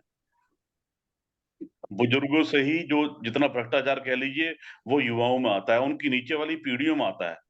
तो सबसे पहले हमको ऊपर की सीढ़ी, कहने को तो कहते हैं कि नीचे से सीढ़ी ऊपर चढ़ी जाती है, लेकिन भ्रष्टाचार के मामले में आप ये सोचिए कि जो दादा है वो अपने बेटे को समझाता है, फिर उसका बेटा अपने बेटे को समझाता है। तो हमारा ये मानना है कि युवा अवस्था से भ्रष्टाचार अगर मुक्त करना है, भारत को अगर भ्रष्टाचार मुक्त करना है तो हमको युवा अवस्था से सोचना पड़ेगा।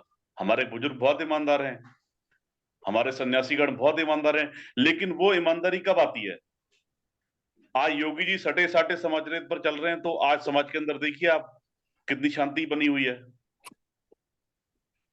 अगर इसी प्रकार से अगर अटल बिहारी वाजपेयी जी ने स्टेप लिया होता तो मैं समझता हूं कि आज समाज का कुछ तरीका कुछ और होता। नरसिम्हा राव जी ने अगर इसी प्रकार से लिया होता तो आज समाज कुछ और होता। राजीव गांधी युवा थे, उन्होंने अगर ये शुरुआत की होती तो आज समाज कुछ और होता। इन्हीं बातों के साथ मैं पूर्ण विराम देना चाहूंगा अपनी बातों को। धन्यवाद। मदन जी, मैं आपके सारे दर्द को मैं समझता हूँ, लेकिन मैं इसको एक शब्द में ही बोलना चाहूंगा। जो पिछला हमारा संवाद था उसमें हम लोगों ने एक श्लोक लिया था, सत्यम बुर्यात प्रियम बुर्यात ना बुर्यात सत्य प्रियम, प्रियम ना नात्र बुर्यात ऐसा धर्म सनातन। तो ये जो श्लोक है ये अपने आप में बहुत सारी चीजें बताता है। दो तरीके से अपनी बात रख सकते हैं, या तो हम बोलें कि आप गलत हैं, और या हम इस बताने में लग जाए कि हम सही हैं और हम बेहतर हैं। तो अब तरीका हमें चुनना होगा। हमारे बीच में यूएस तेवतिया जी हैं। यूएस तेवतिया जी बहुत ही मशहूर कृषि वैज्ञानिक थे और साथ ही साथ काफी सामाजिक व्यक्ति रहे हैं। दादरी से हैं, ग्रेटर नोएडा से। और मैं तेवतिया जी से आग्रह करूंगा अगर कुछ इस विषय पे संक्षेप में कुछ आप बात रखना चाहते हैं, क्योंकि हमारी सभा समाप्ति की ओर है। तेवतिया जी। हाँ, और नमस्कार डॉक्टर सर। प्रशांत चतुर्वेदी जी आ चुके हैं। उस समय वो कहीं शोर हो रहा था इसीलिए वो बोल नहीं पा रहे थे। हाँ जी, हाँ जी। डॉक्टर प्रशांत चतुर्वेदी जी भी आ रहे हैं।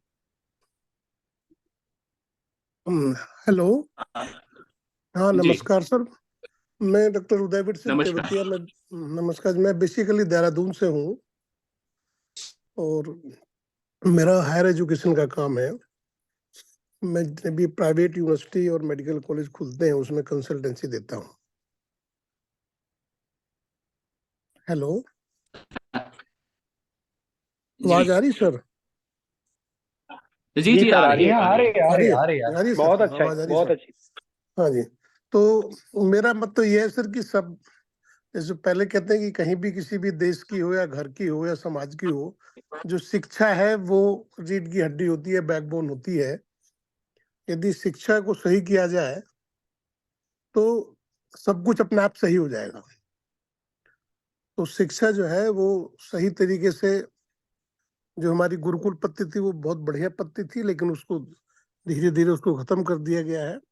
लेकिन उसको यदि दोबारा से पुनर्जीवित किया जाए तो मुझे लगता है कि आधे विकार तो अपने आप दूर हो जाएंगे। क्योंकि जो गुरुकुल में पढ़े हुए हैं उनमें देखा मैंने, कोई आज तक कोई क्रिमिनल नहीं देखा, कोई ऐसा कोई गलत काम करने वाला आदमी नहीं देखा।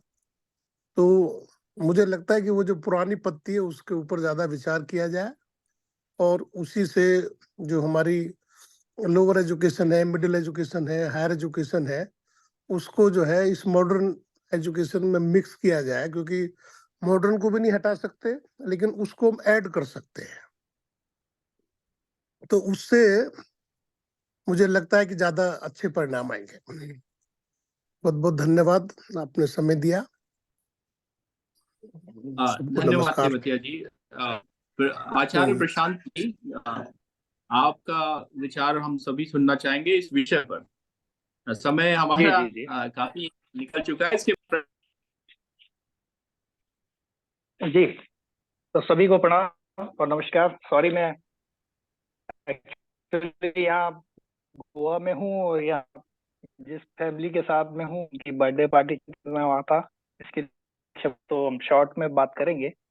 और सबसे पहले सभी मेरे जो आदरणीय बड़े भाई हैं उन सभी को प्रणाम करता हूँ। असल में क्या है कि हम लोग जो मतों की बात कर रहे हैं या जिस विषय की आज चर्चा के लिए हम एकत्र हुए हैं, कई बार क्या होता है हम बात करते हुए भिन्न हो जाते हैं, विषय से भटक जाते हैं। तो विषय से हट के राजनीति को धर्म या इससे जोड़ने का प्रयास करते हैं और उससे समस्याएं परिवार में या समाज में या इकट्ठी होती है। जैसे हमारे परिवार हैं, जैसे परिवार में 4 माता और पिता ने एक नीति बनाई होती है, ऐसे ही समाज को चलाने के लिए हमारे गुरुजनों ने एक नीतियां बनाई है, राइट। तो ये जहां जहां भी नीतियां बनी वहां वहां व्यवस्थाएं अलग अलग बनती चली गई। उनके अपने अपने मत, संप्रदाय, देश काल परिस्थिति के अनुसार हुए। तो हमारे वेद क्या कहते हैं या हमारे जो रामायण का सिद्धांत या हमारे महाभारत के जो सिद्धांत हैं, वहाँ सभी ग्रंथों में जो मान्य ग्रंथ हैं वहाँ आखिर में सब कुछ बोलने के बाद में भी वो कहते हैं देश काल परिस्थिति के अनुसार निर्णय करिए। तो देश काल परिस्थिति क्या है? हमारी परिस्थिति जहाँ हम यहाँ रह रहे हैं उनकी परिस्थितियां अलग हो सकती हैं, किसी देश की परिस्थितियां अलग हो सकती है, कहीं ठंडी जलवायु है, कहीं गर्म है, तो उसके हिसाब से उनकी परिस्थितियां, उनकी नीति, सिद्धांत वगैरह बनते हैं। मैं भी शिक्षाविद के क्षेत्र में पिछले 40 साल से अपनी भूमिकाओं का निर्वहन करता रहा हूँ। आचार्य जी हमारे जानते हैं। तो देखिए, अपन ये मान के चले एक डिब्बा है, राइट। इस डिब्बे में सभी मनुष्यों को खड़ा कर दीजिए, आंख पे पट्टी बांध दीजिए। तो कोई पॉलिटिकल व्यक्ति अपने हितों को साधने के लिए बस क्या करेगा, इसको हिलाने की जरूरत है। हिल गया, बस हिलते ही हम जहां खड़े थे हमने एक दूसरे को टकराएंगे, और चाहे वो विचारों की टक्कर हो या किसी और विषय की टक्कर हो या एक दूसरे के साथ में इस तरह की कोई टक्कर हो, तो क्या होगा? उसने देखा, अच्छा इसने मुझे मारा, उसके व्यक्ति जो साथी होंगे, अच्छा भाई तुम एक हो जाओ।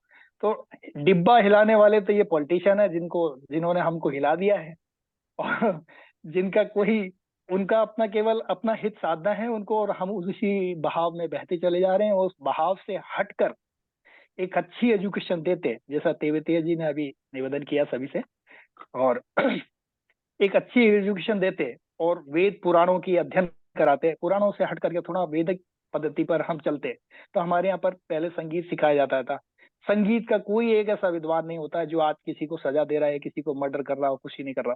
वैदिक विषय से, किसी भी वैदिक विषय से पढ़ा हुआ व्यक्ति किसी भी ऐसी व्यवस्था में लिप्त नहीं होता जो कि कोई समाज को अहित करने के लिए प्रेरित करती हो। वो बिल्कुल नहीं करेगा, बिल्कुल नहीं करेगा, स्वाभाविक रूप से। तो हमें ये समझना है। बाकी जो हमारे बड़े भाइयों ने सभी जो कुछ हमारी बातें कही, वो सब कुछ हद तक अपने अपने हिसाब से देश काल परिस्थिति के अनुसार कुछ ठीक है, कुछ अच्छी हैं, विचारणीय है, उनका हमें समर्थन करना चाहिए। और जहां समर्थन की आवश्यकता नहीं समझते आप अपने स्तर पे, तो बेहतर ये है कि हम देखिए, हम 4 मुद्दों पे काम कर रहे हैं। 2 पे मत हमारे मिलते तो हम 2 पे मिल करके हम 2 को तो आगे बढ़ाएं। इसका मतलब ये नहीं कि वो व्यक्ति खराब हो गया जिसने 2 मत खराब दिए हैं।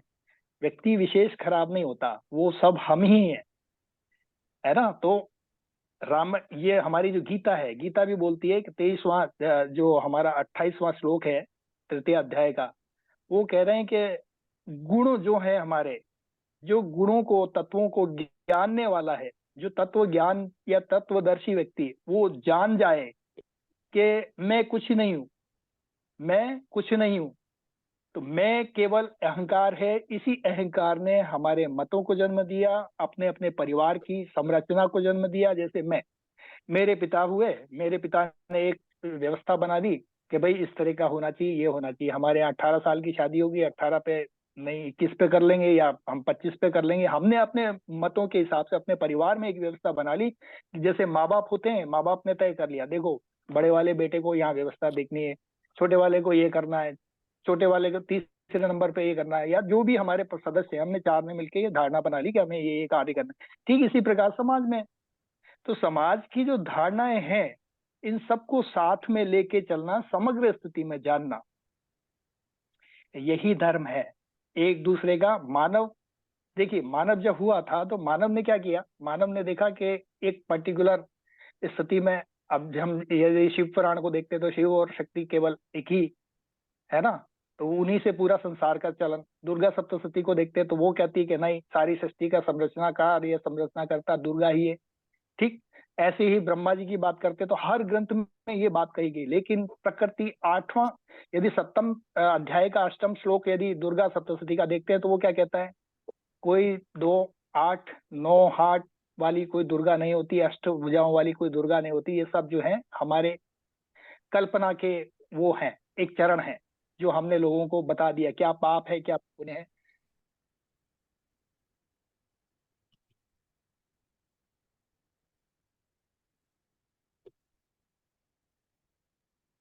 आप म्यूट हो गए प्रशांत दादा, म्यूट हो गए, म्यूट, आप म्यूट हो गए। डॉक्टर प्रशांत जी आप म्यूट हो गए,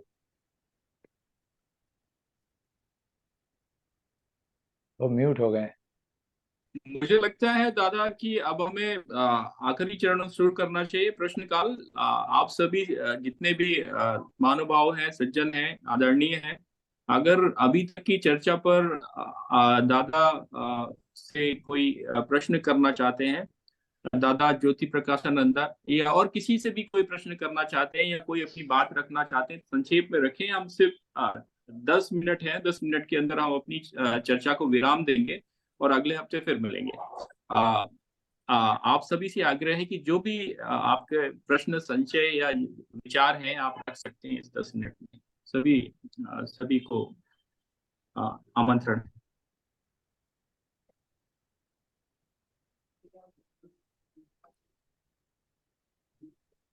श्री जी, शिव शंकर पंडित जी, प्रीति जी, प्रशांत चतुर्वेदी जी, मदन कर्नाटक जी, दादा ज्योति प्रकाशानंदा, विद्या जी, आरवी सिंह जी, अंतरंग जी, सभी लोग। मेरा ज्योति प्रकाश नंदा जी से निवेदन है कि हमारे जो संसद चल रही है वर्तमान में, मैं चाहूंगा क्योंकि उन्होंने भगवा वस्त्र धारण किए हुए थे, योगी जी हैं हमारे, उन्होंने सफेद वस्त्र धारण किए हुए हैं, और अभिषेक जी आपसे भी, क्योंकि आप लोग इस पूरे प्रोग्राम को चला रहे हैं। राजनीति आज के समय में सबसे बड़ा साधन कह लीजिए या फिर भ्रष्टाचार का अड्डा कह लीजिए। जब तक मैं समझता हूं भारत देश की ये शुद्ध नहीं होगी, तब तक मैं समझता हूं हमारा देश भारत आगे नहीं बढ़ सकता है। हम लोग भले ही 5 ट्रिलियन इकोनॉमी में पहुंच जाएं या 6 ट्रिलियन इकोनॉमी में पहुंच जाएं, तो मेरा आपसे निवेदन है कि हम इस और क्या कार्य कर रहे हैं, हम इसकी शुद्धता के लिए क्या कार्य कर रहे हैं। क्योंकि आज भी जो खेल मंत्रालय ने, जो आप देख रहे होंगे, विनाश फोगाट और अपना बजरंग पूनिया जी का आज स्टेटमेंट आया है कि उनकी सारी एक्टिविटीज को रोक दिया गया है। कल ही चुनाव हुआ था, तो ये बड़ा दुर्भाग्य का प्रश्न है। तो इस और कदम कौन बढ़ाएगा, किस प्रकार से बढ़ाएगा? ये गुरुकुल की व्यवस्था बढ़ाएंगे या फिर हमारे जो वर्तमान में कह लीजिए सीबीएसई के जो कॉलेज चल रहे हैं वो बढ़ाएंगे, या इसकी जिम्मेदारी कौन लेगा कि वो 545 जो चुने हुए लोग जो आते हैं वो सही हों? वो बाबा लोग होंगे या वो लोग कॉर्पोरेट के लोग होंगे? वो कौन लोग होंगे? इसका जवाब कौन देगा? योगी जी, मेरा आपसे जी ही सवाल है, सबसे मुख्य सवाल। जी जी, मैं बोलूंगा ये ज्योति हमारी प्रकाशन दादा सभी। जी, आप मैं दादा से पहले आग्रह करूंगा, दादा इस पर वक्तव्य दें।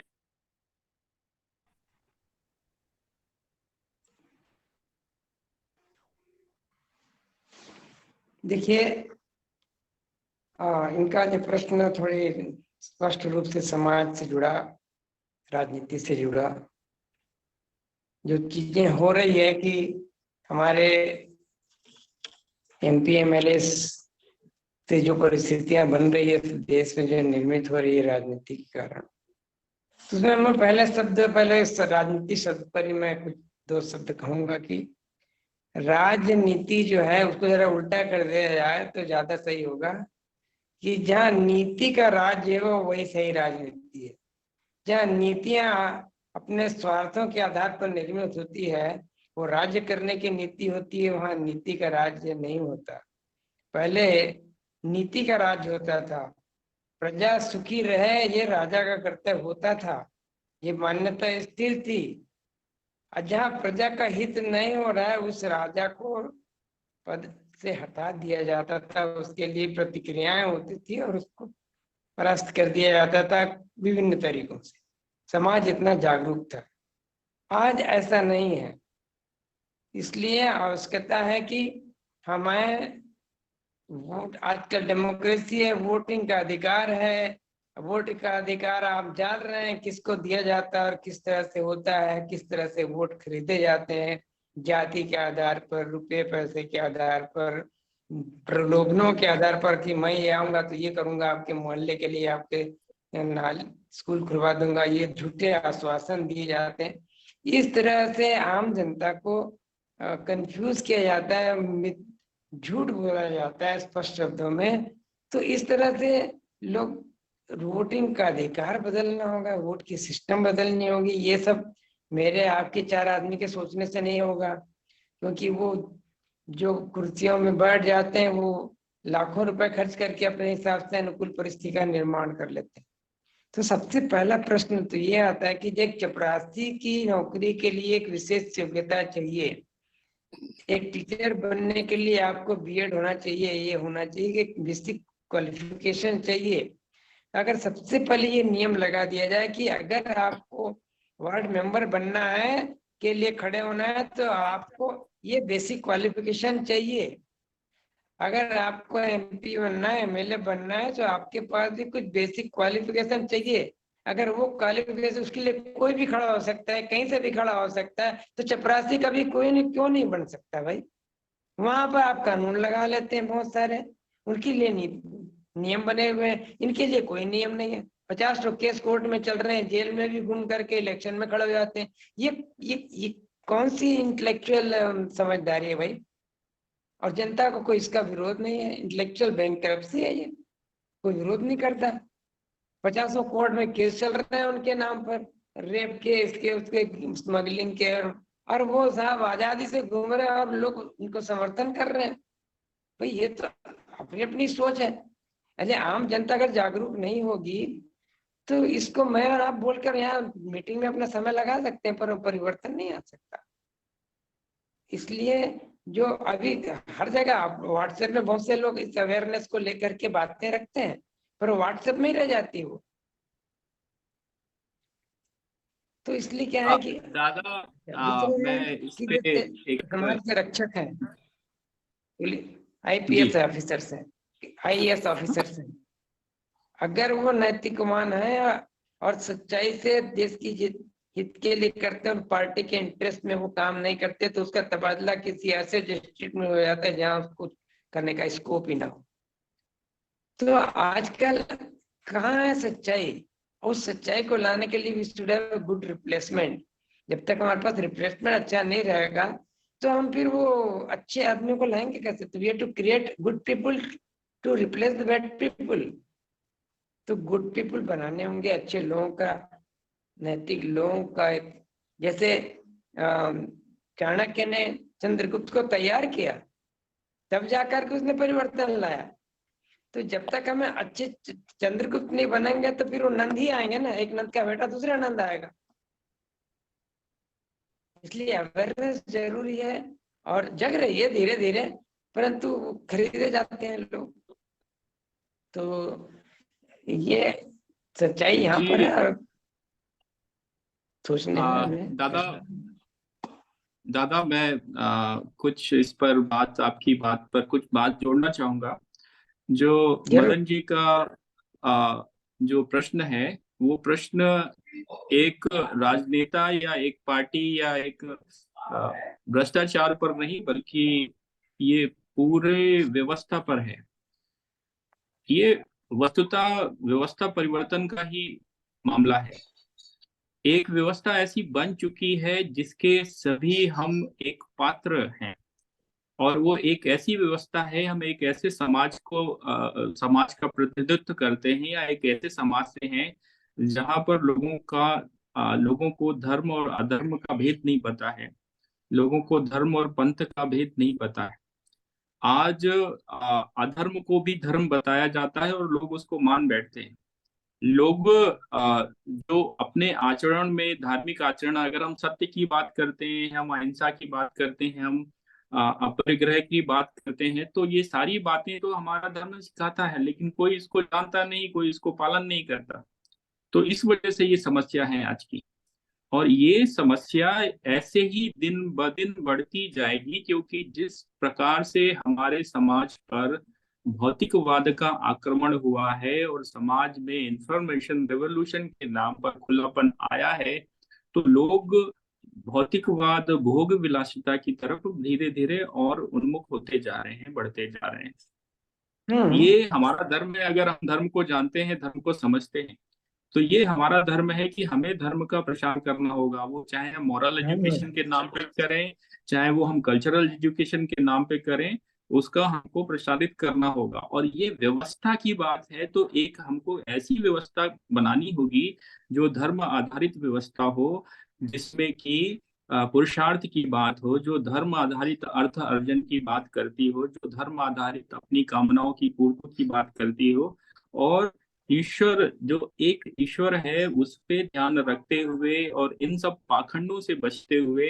अपने जीवन को सफल बनाने की बात करती हो। ये व्यवस्था परिवर्तन की लड़ाई है मुख्यतः। जो राजनीतिक एक शब्द भी है, बहुत से लोग आए और उन्होंने संपूर्ण व्यवस्था का परिवर्तन का नारा दिया। जेपी ने भी ऐसा नारा दिया, उन्होंने 7 क्रांतियां बताई। तो मूल बात जो है, उन्होंने भी यही लिखा था कि धार्मिक क्रांति, आध्यात्मिक क्रांति के बिना ये संभव नहीं है। तो शायद ये क्रांति करनी होगी, और क्रांति ऐसे नहीं होती। क्रांति के लिए सभी को आहुतियां देनी पड़ती हैं। सिर्फ बात करके अगले मीटिंग में आ जाना, ये शायद कई बार, ज्यादातर यही होता ही है। हम लोग भी ऐसा ही इसी एक उसमें उलझे हुए हैं, लेकिन प्रयास ये है कि इससे निकला जाए और कुछ बेहतर किया जाए। हमें ये सारे पुराने सिस्टम, जो व्यवस्थाएं हैं, उनसे हटके काम करना होगा, और ये व्यवस्था परिवर्तन के लिए प्रयास करना होगा, तभी ये संभव हो सकता है, अन्यथा नहीं। और धर्म आधारित व्यवस्था, धर्म आधारित समाज बनाना होगा फिर से। सही कह रहा, वही मैं कह रहा था। पर इसके लिए परसेंटेज ऑफ पॉपुलेशन एक पर्याप्त मात्रा में चाहिए। इस बात को समर्थन करने वालों का समूह चाहिए। अब वो समूह जब तक हम निर्मित नहीं करते, जागृत नहीं कर लेते, तब तक ये क्या कहेंगे, जो माइनॉरिटी में रह जाएगा ये विचार, है ना। तो इसलिए हमें लोगों को अवेयर करना है कि ऐसा करना है। इस स्कूल कॉलेजेस में हम जहाँ कहीं भी आजकल जाते हैं या बुलाए जाते हैं, तो वहाँ मैं इसी बात को जोर देता हूँ। अब ये है कि हम ऐसी बात करने वाले और आप इस समाज से जुड़े हुए लोग हैं, वे सब बीएड कॉलेज में जाएं, सांस्कृतिक संबंधित जहाँ भी विभिन्न संस्थाएं हैं, संगठन हैं, उन सब के पास मीटिंग में भूलना होगा, कुछ कुछ चिंतन में परिवर्तन करना होगा। मैं एक बार गया था अभी हैदराबाद के विशाखापट्टनम के कॉलेज में, वहाँ इकोनॉमी क्या बोलते हैं बीएड की कॉलेज, मतलब कॉलेज तो बहुत सारे ब्रांचेस की थी, इंजीनियरिंग मेडिकल सब था वहाँ। तो उन्होंने बीएड के कॉलेज के प्रोफेसर के बीच में मेरी टॉक रखी थी। तो मैं तो बीएड का स्टूडेंट हूँ नहीं, बीएड का कोर्स का थोड़ा सा जायजा ले लिया, और मैं जब बोलने गया तो वहां मैंने कहा कि मॉरलिटी इज द बेस को लेकर के मैंने पढ़ाना शुरू किया। मैंने आधे घंटे की क्लास थी, मुझे एचओडी का नेक्स्ट क्लास उनकी एचओडी का था, वो भी आकर बैठे थे। मैंने अपनी बात आधे घंटे में रख दी, क्लास से बाहर निकला, एचओडी मेरे पीछे आया और उन्होंने कहा कि स्वामी जी आप कल जरूर आइए, और मैं सारे लेक्चरर्स प्लस सारे स्टूडेंट की एक ग्रुप कराऊंगा, उसमें आपने आज की बात को कल दोहराइए। तो लोग जानना चाह रहे हैं कि अब वो रटाया उठाया कोर्स है, हमको सरकारी गवर्नमेंट या गवर्नमेंट सिलेबस बना है, उसी सिलेबस पर पढ़ना पढ़ाना है। ये जो दो चीज, न्याय की व्यवस्था और शिक्षा, ऑटोनॉमस होना चाहिए। जो शिक्षाविद है उनको शिक्षा के नियम बनाने का अधिकार होना चाहिए। राजनीतिक लोग अपने स्वार्थों के हिसाब से कानून बनाएंगे शिक्षा के या न्याय के, तो न्याय नहीं हो पाएगा। इसलिए दो चीजों का समाज में स्वतंत्र रहना चाहिए, कम से कम राजनीति से स्वतंत्र रहना चाहिए, प्रशासन से स्वतंत्र रहना चाहिए। वो देश के नागरिकों के हित में उनके मस्तिष्क में जो आती, क्योंकि वो जानते हैं क्या उचित है, उनको अधिकार होना चाहिए। वरना लोग अपने स्वार्थों के लिए नियम बदलते रहते हैं। अभी आप देख रहे हैं कानून पर कानून बदले चले जा रहे हैं, तो सब अपने अपने हिसाब से बन रहा है, मेजॉरिटी होने जा रही है। तो अगर अच्छे के लिए है तब तो ठीक है, और वही कहीं किसी व्यक्तिगत स्वार्थ के लिए, किसी ग्रुप विशेष के स्वार्थ के लिए है तो वो अनुचित है। तो क्या है कि अवेयरनेस का हमारे भारतवर्ष में शिक्षा की कमी के कारण जो वोटर्स के राइट हैं वो अवेयर, पॉलिटिकली या सोशली अवेयर लोग नहीं होने के कारण ये समस्याएं आ रही है, और सुधरेगा। एक प्रयास सबको जारी रखना चाहिए, मैं ये कहूँगा। मदन जी की जो बात है वो बिल्कुल समाज को लेकर जुड़ी हुई है, और वो बहुत अच्छी तरह सोचते हैं। मैं पसंद करता हूँ उनकी बात कि समाज को जब तक हम सुधारेंगे, पर ऐसे लोगों की जरूरत है, हमें भी सब मिलकर काम करें हम उसके लिए। मैं तो अपने लिए जीवन दे दिया, मैंने समाज के लिए पिछले 50 सालों से काम कर रहा हूँ। I am a social worker along with being spiritualist. साधना मेरे व्यक्तिगत जीवन की बात है, परंतु मैं समाज सुधार पर ही ज्यादा ध्यान देता हूँ कि एक व्यक्ति का निर्माण होना चाहिए। जब तक व्यक्ति का निर्माण नहीं होगा तब तक हम देश का निर्माण नहीं करते। एक ईंट अगर मजबूत नहीं है तो मकान नहीं बनेगा। इसके लिए हम सब मिलकर प्रयास करें। आप सब लोगों को अपने अपने स्तर पर प्रयास कर ही रहे हैं, और अच्छी तरह से हम लोग कर सकें, ये चाहूँ।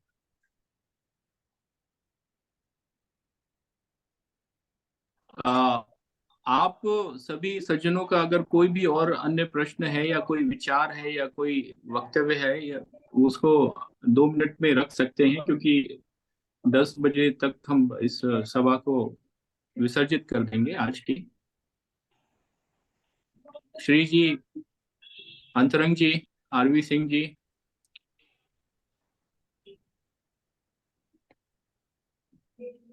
हमारे ये कमल तावरू ही चलेगी क्या डॉक्टर साहब?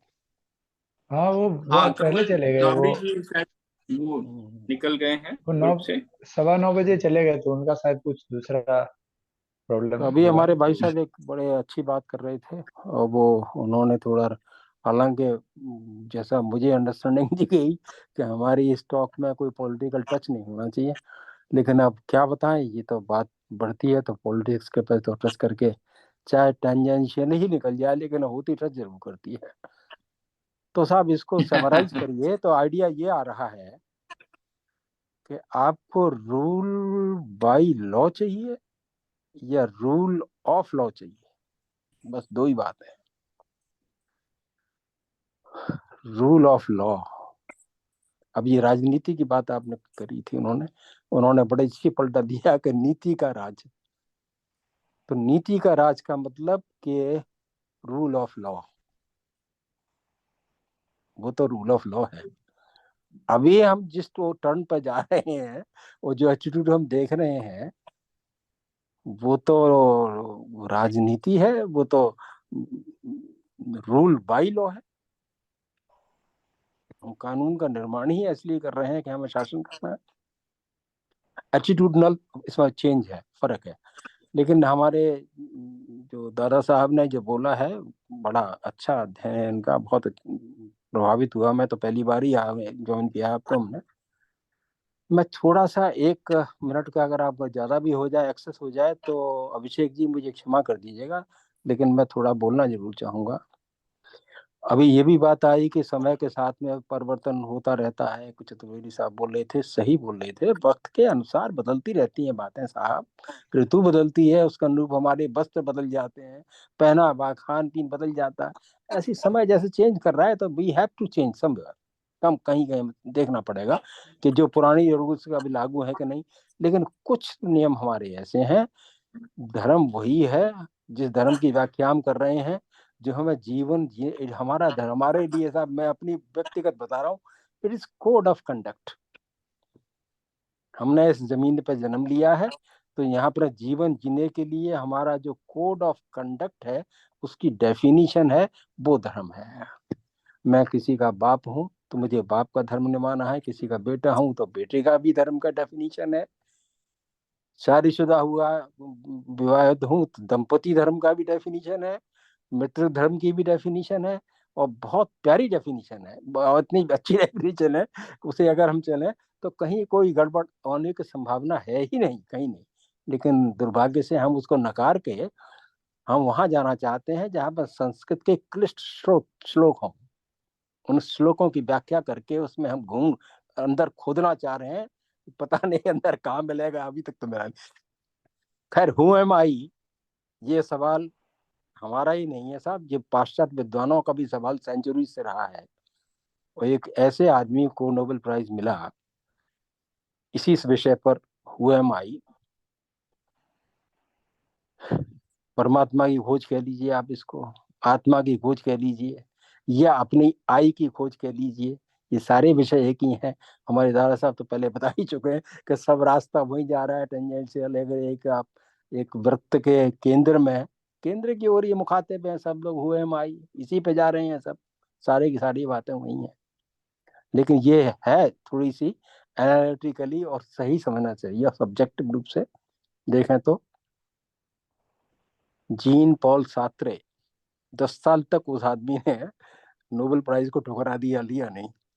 आखिरी बार भी जब मजबूरी में किया गया तो बंदा लेने नहीं गया उसको, लेकिन उसको थोप दिया गया उसके ऊपर, इसी विषय पे हुआ हमारी। बहुत अच्छा है। हनुमान जी हमारे प्रकरण में, जिसका हम तो मुरीद हैं साहब उसके, तो ये मानस में रावण ने जो पहला प्रश्न किया हनुमान जी से, वो यही प्रश्न किया हुआ माई, कह लंकेश कवन ते बंदर। अरे बंदर, ये तो मैं जानता हूं, तू जानता है कि तू कौन है? कितना बड़ा सवाल किया। किसी कथाकार को मैंने अभी तक मंच पर इस विषय को इस तरह से कहते हुए नहीं सुना। ताली बजाओ, सुंदरकांड का पाठ हो रहा है और बहुत बढ़िया है, जय श्री राम, जय हनुमान, फलाना। अरे तथ्य की बात नहीं करते लोग, पता नहीं क्यों क्यों नहीं करते, या डरते हैं या जानते नहीं है, क्या बात क्या है? दे भेज मॉकरी ऑफ इट। उन्होंने बहुत अच्छा वो सवाल किया, बड़ा कठिनतम प्रश्न किया, सब संसार का सबसे कठिन प्रश्न किया उसने, और हनुमान जी ने उसी का बड़ा सुंदर उत्तर दे दिया। एनीवे, तो हम सेंट्रलाइज तो उस तरफ हैं, लेकिन इससे साथ दुनिया नहीं चलेगी, जीवन नहीं चलेगा, समाज नहीं चलेगा इससे। समाज के लिए नीतियां बनी हुई हैं, मेरे नाना तरह के रूप है, किसी का मामा हूँ, किसी का भांजा हूँ, किसी का चाचा हूँ, किसी का कुछ हूँ। उन सब रिश्तों के लिए मेरा क्या धर्म है, उसकी प्रॉपर डेफिनेशन हमारे यहाँ अवेलेबल है। अगर हम उसको ही नहीं समझते हैं और बाकी सारे श्लोक समझते हैं, तो हम कुछ नहीं समझते, हम समाज का कुछ भी नहीं कर सकते। We can make a mockery of it. तो अगली बार के लिए क्षमा करता हूँ, मेरी ये बात बुरी नहीं लगनी चाहिए। और अभिषेक जी, आपका बहुत बहुत धन्यवाद, आज आपने इतने महान विभूतियों के दर्शन कराए, मुझे बहुत अच्छा लगा। और इट्स गुड, लेकिन हम चाहेंगे कि इसको किसी पॉजिटिव दिशा में सोच को जाना चाहिए, राजनीति टच नहीं करे, समाज की नीति टच करे। Thank you sir very much, सबको प्रणाम करता हूँ, सबसे क्षमा भी मांगता हूँ, कुछ बस ये वाणी में कुछ वजह हो तो आप मुझे क्षमा करें। थैंक यू सर, जी जी शुक्रिया। इसमें कुछ नहीं है, आपके विचार बहुत अच्छे हैं, आपने बहुत अच्छी बात की आरवी सिंह जी। अंतरंग जी, मैं आपसे आग्रह करूंगा कि सभा का विसर्जन करें। इस बीच में मैं बस केवल एक बात कहना चाहता हूँ, हम नए और पुराने के बीच में हमें समन्वय बनाना होगा, और जो हमारा पुरातन गौरव है हम उसको मिटा नहीं सकते, हमें उसको साथ लेकर चलना होगा। और अगर हमने उसका सम्मान नहीं किया, हमने अपनी जड़ों को ही काट डाला, तो ये पेड़ टिक नहीं पाएगा।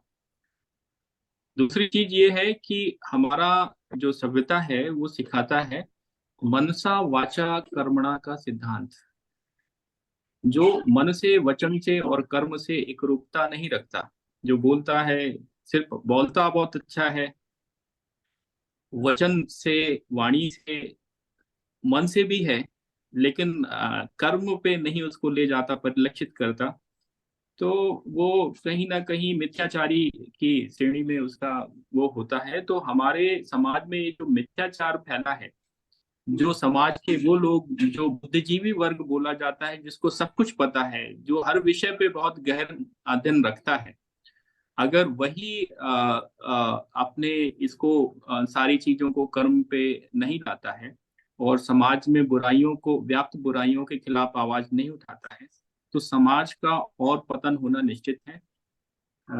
ये मेरा सोचना है। मैं आग्रह करूंगा अंतरंग जी से कि आप अंत में बोले और इस सभा को। बहुत बहुत धन्यवाद। चूंकि समय के अनुसार बस 2 मिनट में इसको कंक्लूड करने के लिए मैं सबको धन्यवाद देना चाहूँगा, क्योंकि यह विषय ऐसा है कि इसमें इस विषय की चर्चा में भी मतवाद हो जाता है। इसीलिए हमें इस एकरूपता को, मैंने पहले भी कहा कि प्रकृति का यह नियम है, वैचित्रम प्राकृत धर्मम समानम न भविष्यति। और जैसा आरवी सिंह जी ने भी कहा कि अब यह डिफरेंसेस के साथ हमें ये एक रूपता लाने की आवश्यकता है, जब वह समझ आ जाए कि मैं क्या है, मैं कौन हूँ, यानी ब्रह्म का भाव जो अलग अलग तरीके से बताया गया है, उसे हमारे तेवतिया जी ने बताया कि उसकी शिक्षा पद्धति अगर बचपन से आ जाए गुरुकुल में, और वह जीवन पद्धति आ जाए, और हमारे मदन भाई जी की जो परेशानी है, या हम लोग सबकी ये परेशानी है कि नेतृत्वकर्ता जो आज जो अनैतिक है, वह नैतिकवान नेतृत्वकर्ता तैयार हो जाएंगे। और वह दोनों स्तर पे तैयार करने की आवश्यकता है। जो अभी जो एग्जिस्टिंग व्यवस्था है, उसमें जो लोग भी हैं, हम लोग सब नैतिक शक्ति को आगे बढ़ाते हुए नेतृत्वकर्ता को आगे लाएं। और दूसरा, जो बचपन से हम लोग उस तरह से कार्यकर्ता गुरुकुल पद्धति से तैयार करते हुए आगे लाएं, तो सत्ता की परिवर्तन हो जाएगी और व्यवस्था परिवर्तन हो जाएगा। तो लेकिन सब कुछ धर्म आधारित होगी। इसके धर्म को समझने के लिए जो सही विचार है, जो सबके लिए सही है, उसको स्थापित करने की कोशिश हो, तो इसके साथ हम लोग सब लोग एकत्र हो जाएंगे। तो इस बात को आगे व्यवहारिक रूप में स्थापित करने के लिए, भले ही हम लोग यहाँ 4-5 लोग ही जुड़कर सुन रहे हैं, लेकिन इसको समाज में कैसे ले जाना है, इस पर चर्चा हो, यही मेरा निवेदन है। और इसके लिए कार्यकलाप बने, और सब लोग रेस्पॉन्सिबिलिटीज लेकर के आगे बढ़ें, जैसा आचार्य ज्योति प्रकाशन दादा ने कहा है, तो उसको आगे बढ़ेंगे। और सब लोग अपने अपने दायित्व को समाज के लिए समर्पित कर अगर इसको लेकर चलेंगे, तो कितना भी मतवाद हो, तब भी हम लोग एक हो सकते हैं। धन्यवाद। आज सभी लोग जो आए और अपने अपने वक्तव्य रखे। हम लोग डॉक्टर कमल तावरी जी, जो भाई कमलानंद जी के नाम से भी जाने जा रहे हैं, वो उनको हम लोग सुन नहीं पाए, तो अगली बार हम उनको निवेदन करेंगे। धन्यवाद अभिषेक। आप सभी का बहुत बहुत धन्यवाद। अगले सप्ताह हम लोग फिर मिलते हैं। Thank you very much, all the best. नमस्कार। धन्यवाद। प्रणाम प्रणाम सर, प्रणाम। धन्यवाद दादा। सबको प्रणाम। जी प्रणाम सर, थैंक यू। धन्यवाद Madan ji. Thank you sir so much, बहुत बहुत धन्यवाद सर। धन्यवाद आरवी सिंह जी। थैंक यू आपसे वेरी बात मच होगी। Sir, thank you very much. आप सभी का धन्यवाद। शुभ रात्रि। शुभ रात्रि।